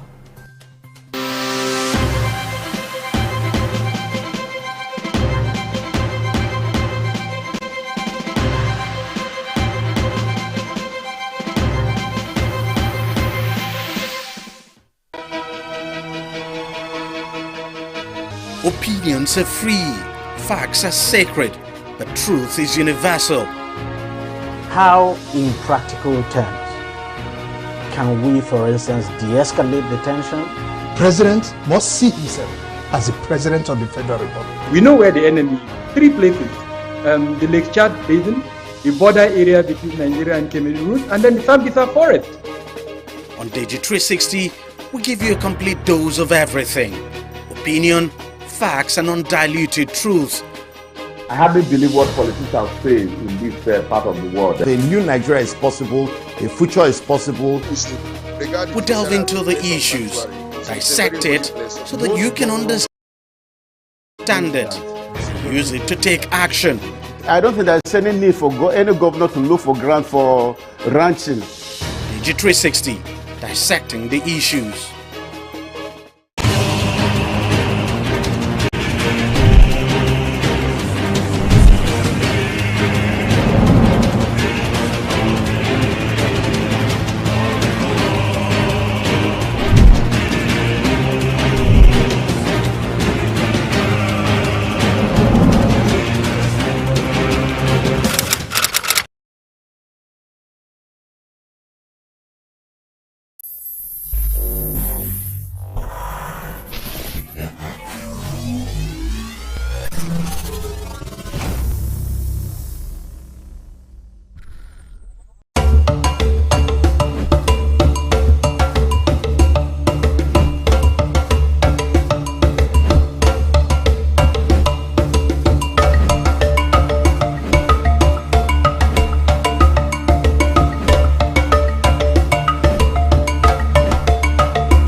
Nominated as the chairman of Grantmanship by the college management in 2018. And what is Grantmanship? Grantmanship is sourcing for grants for the development of the college. And so our first outing, we want to create awareness among the staffs on what is Grantmanship. Therefore, invited 2 speakers. Professor Idachapa from my Confident University and Dr. Dabasaki from Ford Foundation. Along the line, he told us that they don't give grants, and that they have specific area, and that is area of art. For years, those in the art, in the School of Art, they have been dreaming of having something like this. But it is a matter of money. There's no money backing, nothing. So, but when he was now asking us, he talked to us about the policy, said, okay, we'll look into that. He said, okay, so if you are coming because they are interested in that, why don't we join it with an exhibition on sexual harassment? He said, oh, that's all right. But he now told us that that one will not fetch us much. That, okay, the college, since inception of the college, 1947, we have Department of Art. Later, it metamorphoses into School of Art. Do we have a collection center for all the arts? We said no. We said, well, what if you have a mini museum? We said, okay, that's a great idea. And now asked us to go and write proposal. So we left that place. Oh, we rub mind. We write, we send to him, did some correction, he sent it back to us. But along the line, we found out that we cannot do it alone because we are science-based. So we need somebody that is fast in art. And that was how Dr. Rimolade came in. And the 3 of us, we wrote the proposal, he helped us fine-tune it. That was how we get the grant of $100,000 for this project. But like I said, it is not this project alone. So 3 projects. This is the major one. Then we have the exhibition and we have the policy. So on the 25th of November this year, that is when we launched the 3. Initially, we were just looking at a program where we address sexual harassment in the college, But by extension, we were able to get a museum out of the whole project. And the museum was launched on the 25th of November 2020. What I could start with is that we were dealing with an abandoned space, and we had to deal with a lot of forces of the elements, which obviously we've won this far.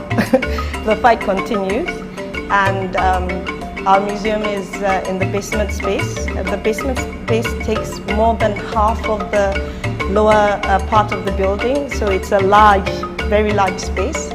The purpose of the space in itself, aside from the display space that you already have been through, the museum actually has three components, where we have the display space for the works that we put up, and then we also have a research and repository section.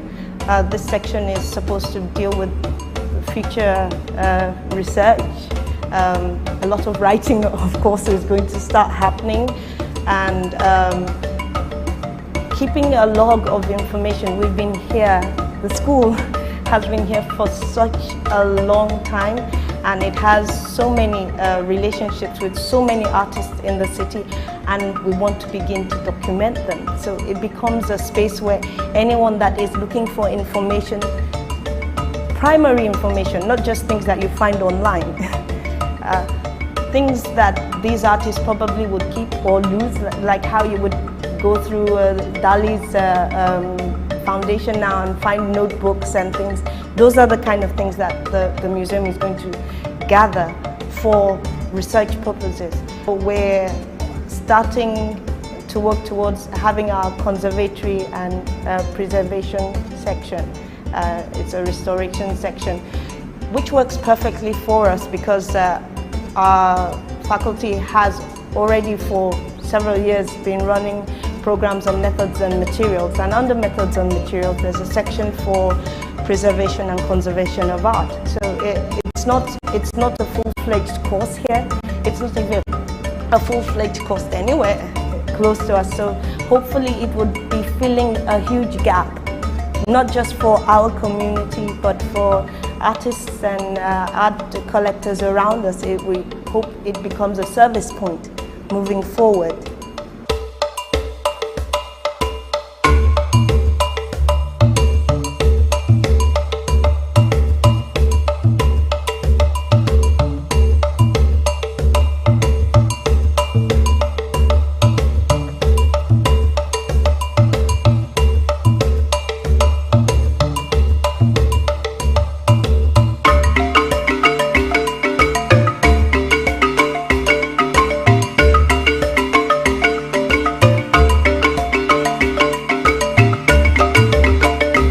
Very happy about this because, like you have rightly said, that I've been here for a decade.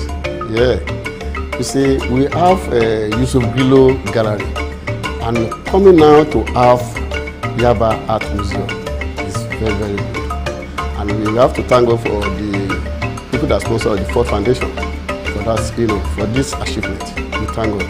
And you see, this Yaba Art Museum is one and the first in all higher institutions in Nigeria, the first and in the higher institutions in Nigeria. As we all know, Yaba Art School is still the best. So we are coming again as the best to produce the largest art museum in any higher institution in this country.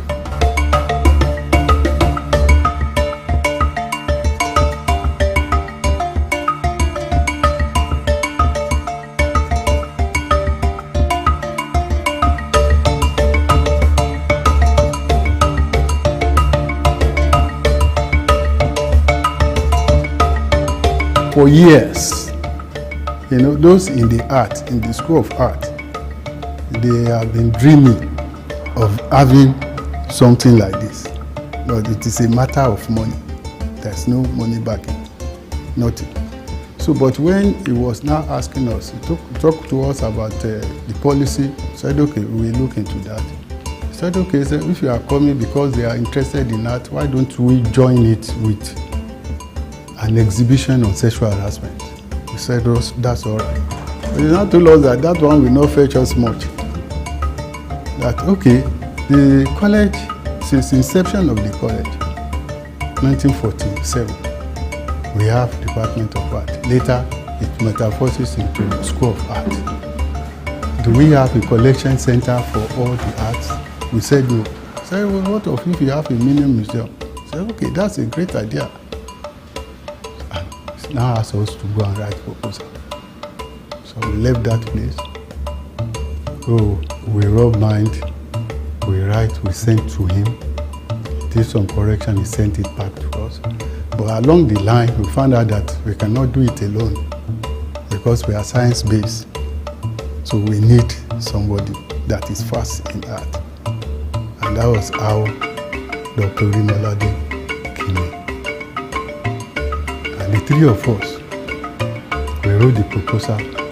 He helped us fine-tune it. And that was how we get the grant of $100,000 for this project. But like I said, it is not this project alone. So, 3 projects. This is the major one. Then we have the exhibition and we have the policy. So on the 25th of November this year, that is when we launch. In this part of the world, when it comes to art school, I think Yaba Art School has been on for over 70 years, and that's quite a record. And with that, which means that her seats are all over the place globally, right? So when it comes to adding to the content of what we have in here, in fact, we're just starting, right? Because we have a lot of people,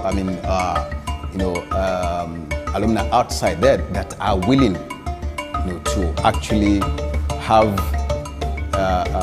donate to this particular, museum, right? And so, like I told you earlier on, constantly, we'll be having this, enriching the collection.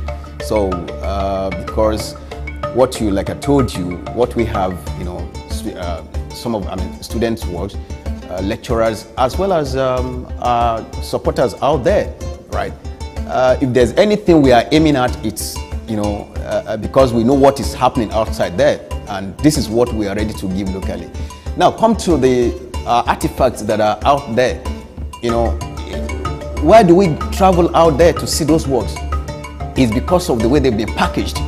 And that is where, because you have a lot of, information about those things, those works, where they are. And when you see some of the promotions about them, you want to see them, right? So if there's anything, there's a question you ask whether we are ready for it. I want to say here in Yaba College of Technology, we are even ready, right? In the sense that the kind of space we have, the kind of packaging we are ready to give works in our collection, certainly it will compete favorably with what you have outside there.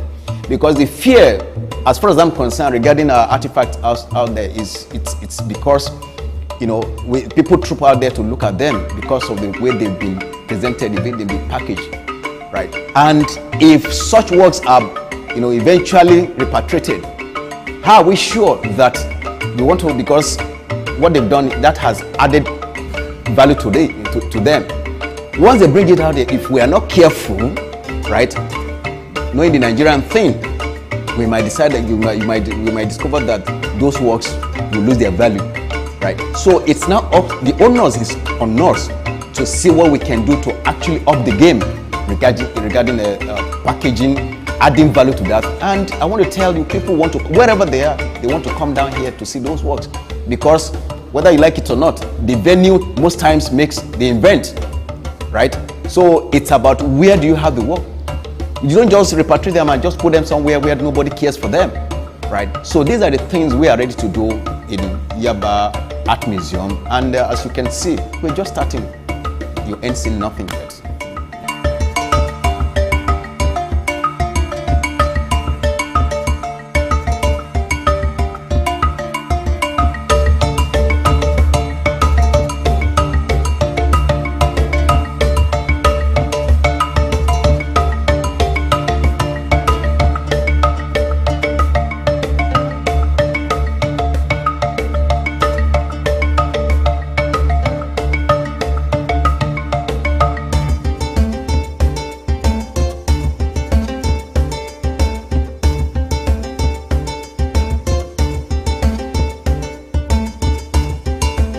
Essentially, the role of museum is so very important to every household, to community, to the city, the country, and the world at large. The museum is a point where you keep the treasures, the family treasures, the community treasures, the institutional treasure, and then the state treasure, national treasure, and also at the international level, these treasures are exchanged through collaboration so that other people on the side of the globe can see what is happening at the other side. But most importantly, the museum provides a historical documentation of the evolution of a people, how they reasoned some time ago, how they were able to advance technologically and the rest of it. It can be read from the artifacts and the works that are available. Museum is not a profit-making institution, so to say. Museum documents history, documents culture. And because this one is situated within the academic environment, it's a place where students can learn from the past works of other students that have left the place over a period of time. Because if you look at the works here, they are from different departments and they carry different philosophies and ideas which the students could actually tap into. The museum gives what I'll call academic visibility to the school. It opens avenue for people to come in, to look at what we have done and also to collaborate with us and see how we have been able over the years to document the history of our environment.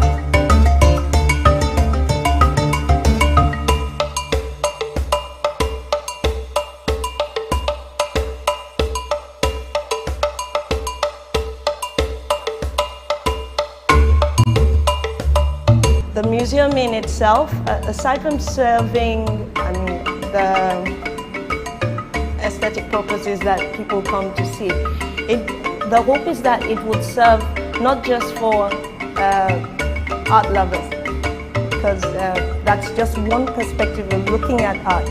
Art can be very, very interdisciplinary, and we're actually a technological institution, so we have different faculties and learners that can relate to the works, either through history, through its methodology, through the happenings at the times of the works that were created.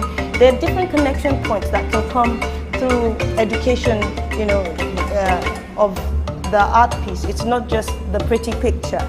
The role of the museum is also to educate, apart from charting a history for people, is to educate you, and it's also going to give records of those objects that made history, and then by extension those who did them.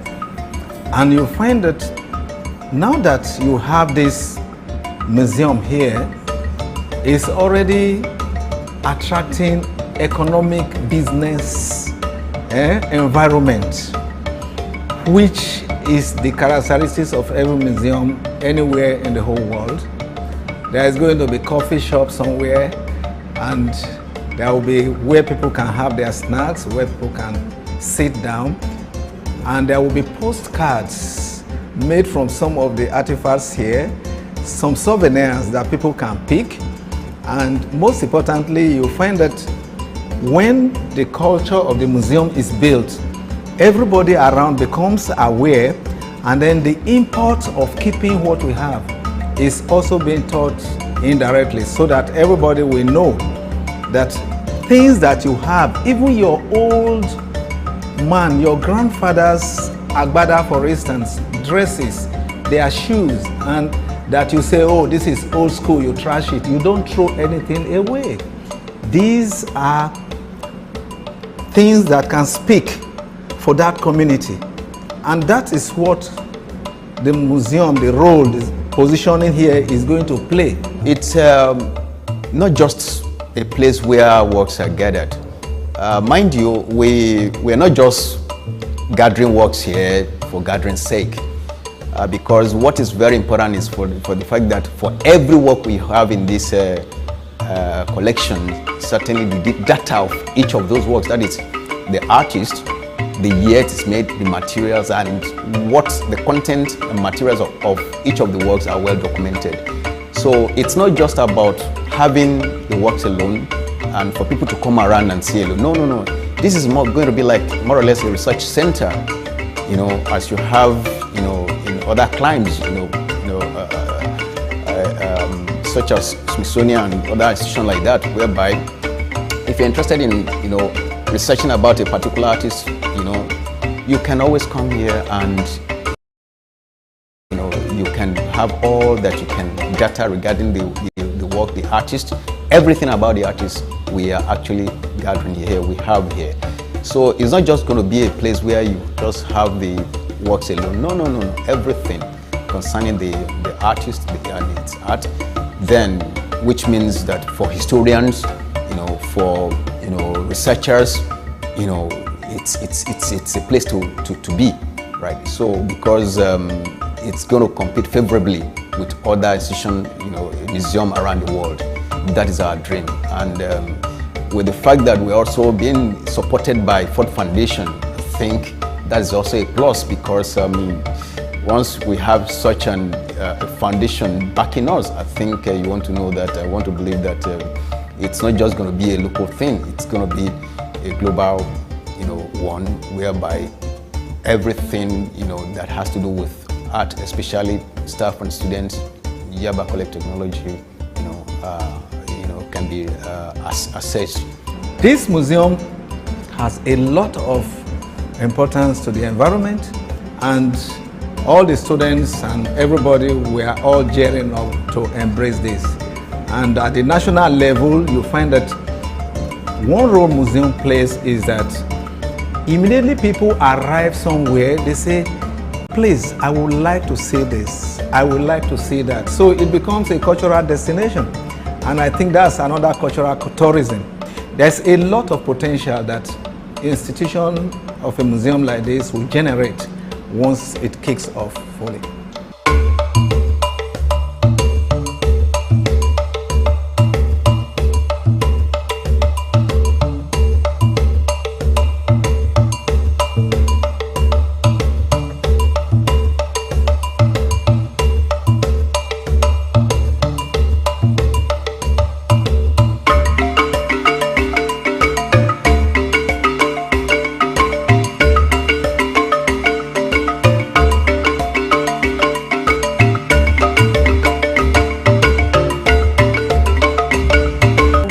About art is that it finds its way to insinuate itself into every single aspect of what you do, consciously or unconsciously. So it's very strange to say you want to cut art out of anything. Even when you want to write about cutting it out, you need the artist to help you do that. But then when you talk about sponsorship or support, I think the first thing I should say, this is a federal institution, and we've been so fortunate with the rector that we currently have in the institution. There's nothing you want to do, particularly in these times. If you don't have political will, nothing is going to happen. But then the rector has championed the cause with so much energy and supported it at every turn. So I think that is a positive thing because he works for the government. Most of the work say that some of them, they are unknown. You see, you know how many years back, I've been lecturing over 20 years ago. And where we are sitting down, here we have Lara Ige. She is based in London. And we have a lot of lecturers here that are based in America that they sent in their works. Though for those that we cannot, we cannot pick up their names, we will send photographs and say who their classmates. We will look for their classmates that can identify the owner of the works. So that's why we are still working. You see, it's still new. We are still working, asking who is the owner of this. You see, like my classmates here, I finished from this place, and my classmates here, I have their works. I could be able to say this is so person's work. You see, and a lot has happened concerning these works that we are presenting here because they are asking us. Some are still bringing their works, but as time goes on, I think we will improve on all those things. When you look at the Benin bronze, the Ife terracotta, the Igbo Coup, and the Nok culture, you are able to now say, okay, at this point in time, you mean there were Nigerians that reasoned and did this work. And so you can use that to project a roadmap and development of a country. Unfortunately, we haven't seen this in Nigeria. The museum that was built during the colonial era is just there. At some point in time, people are even referring to it as a mortuary because in a typical African society, the museum, the family museum, for instance, on yearly basis is refreshed, and that is where you have the festivals.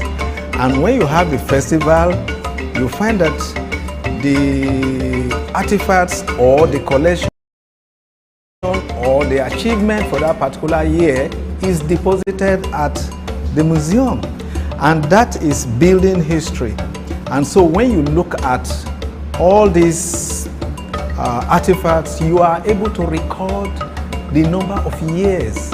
You are able to talk about dynasties. You are able to talk about at what time what happened. And that helps people to be able to come out with a growth pattern that will inform you to plan even for the future.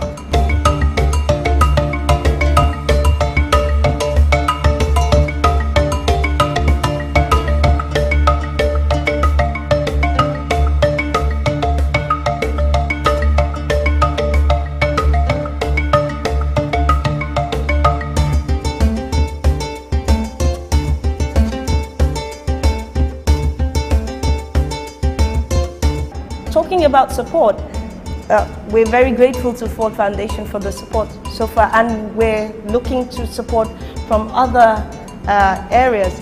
We already have a lot of support, hopefully coming from the Lagos State Council for Arts and Tourism. The commissioner was here and she was so impressed and has offered help, and this is a government establishment, so I don't think I would say we've had negative issues so far, although we've had challenges.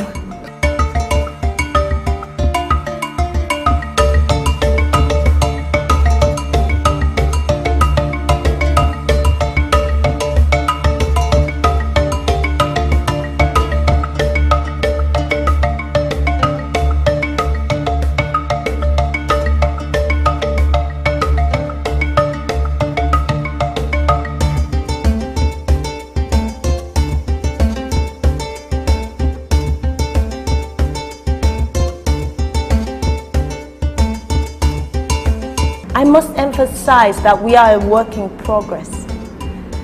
This is the start of a start, because we've had just a little over 2 years working on this, and anyone that knows about research knows that it's not enough time to gather anything. But we've done what we can so far, and Currently, our collection is about a little over 2,000 pieces. So what you see in the display is less than half or less than a quarter of what the collection actually holds. But the display actually holds works from our past, older works from our beginning, which I mean the school in itself. When I say the school, I mean Yaba College of Technology, has its own history, starting all the way from 1933, contrary to popular opinion of 1948. But then the School of Art in itself, its beginning started in 1952, and which means in 2 years' time, it's 70, making us the very oldest one around.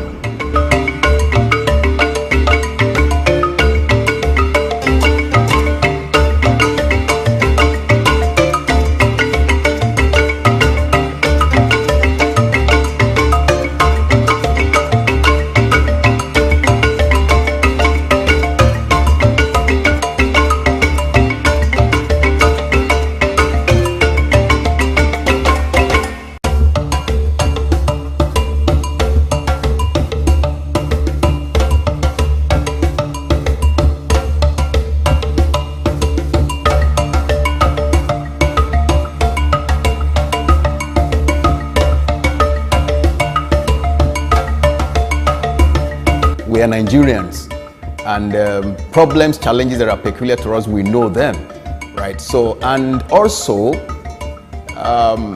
once you know your challenges, your problems, certainly it's half solved, because it's to know how to go about it. And with that, I think as an art school, we know what we need, we know what we can do to preserve this. And certainly the need for us to also, take the right step in assessing this, in doing this.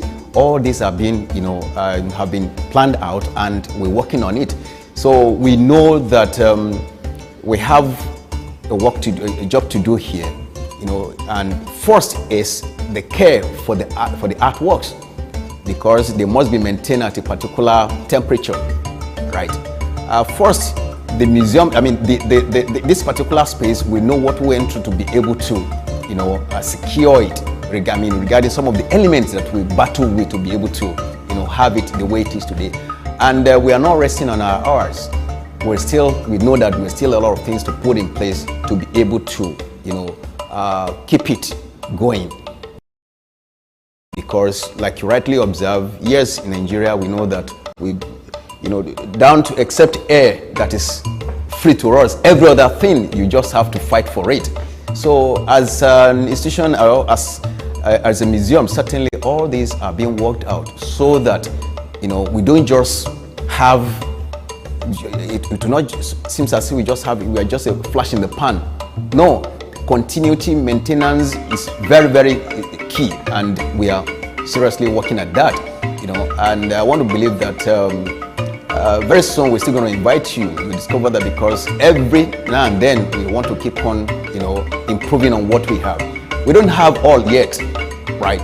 Because yes, we have this space. No, it's just about this space. There are lots that we still need to do regarding the work, because it's not just about this space, but about the content, right? So which is very important. And you're talking about the content, you're talking about the preservation. These are the things. If we've been doing it for other, around the world, why can't we do it for ourselves here? So we are aware of these challenges, and headlong we are battling it.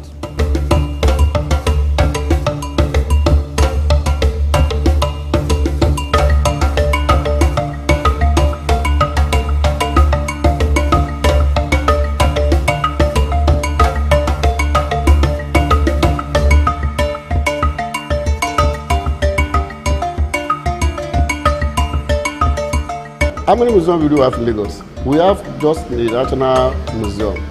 And coming to have Yaba Art Museum, it's something else.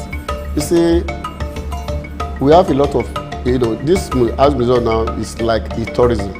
Because some people will be coming in now, they'll be asking, where can I get museum? Where is the museum? But now, the National Theatre, they don't have anything again there.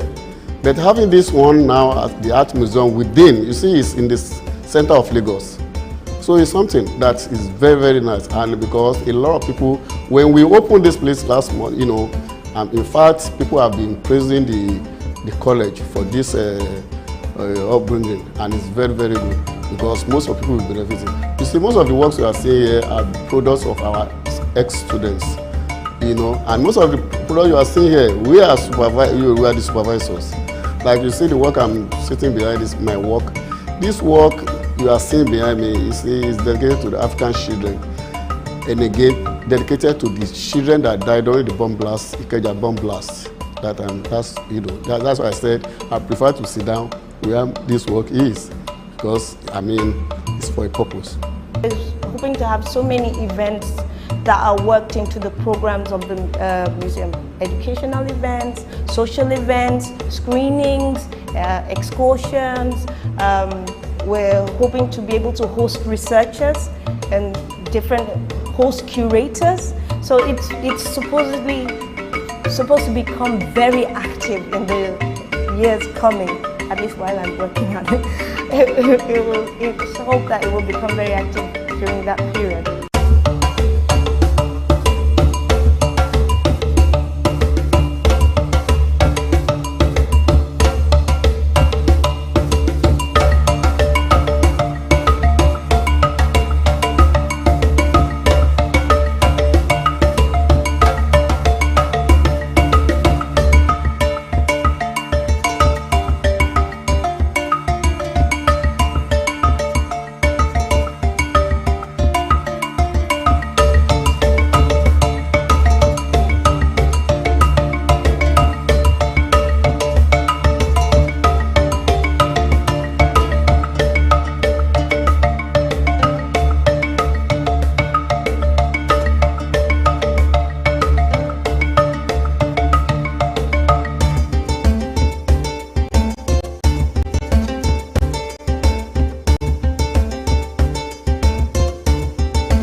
The Osun-Osogbo Sacred Grove in Osogbo, Osun State, southwest Nigeria, is one of the last remnants of primary high forest in southern Nigeria.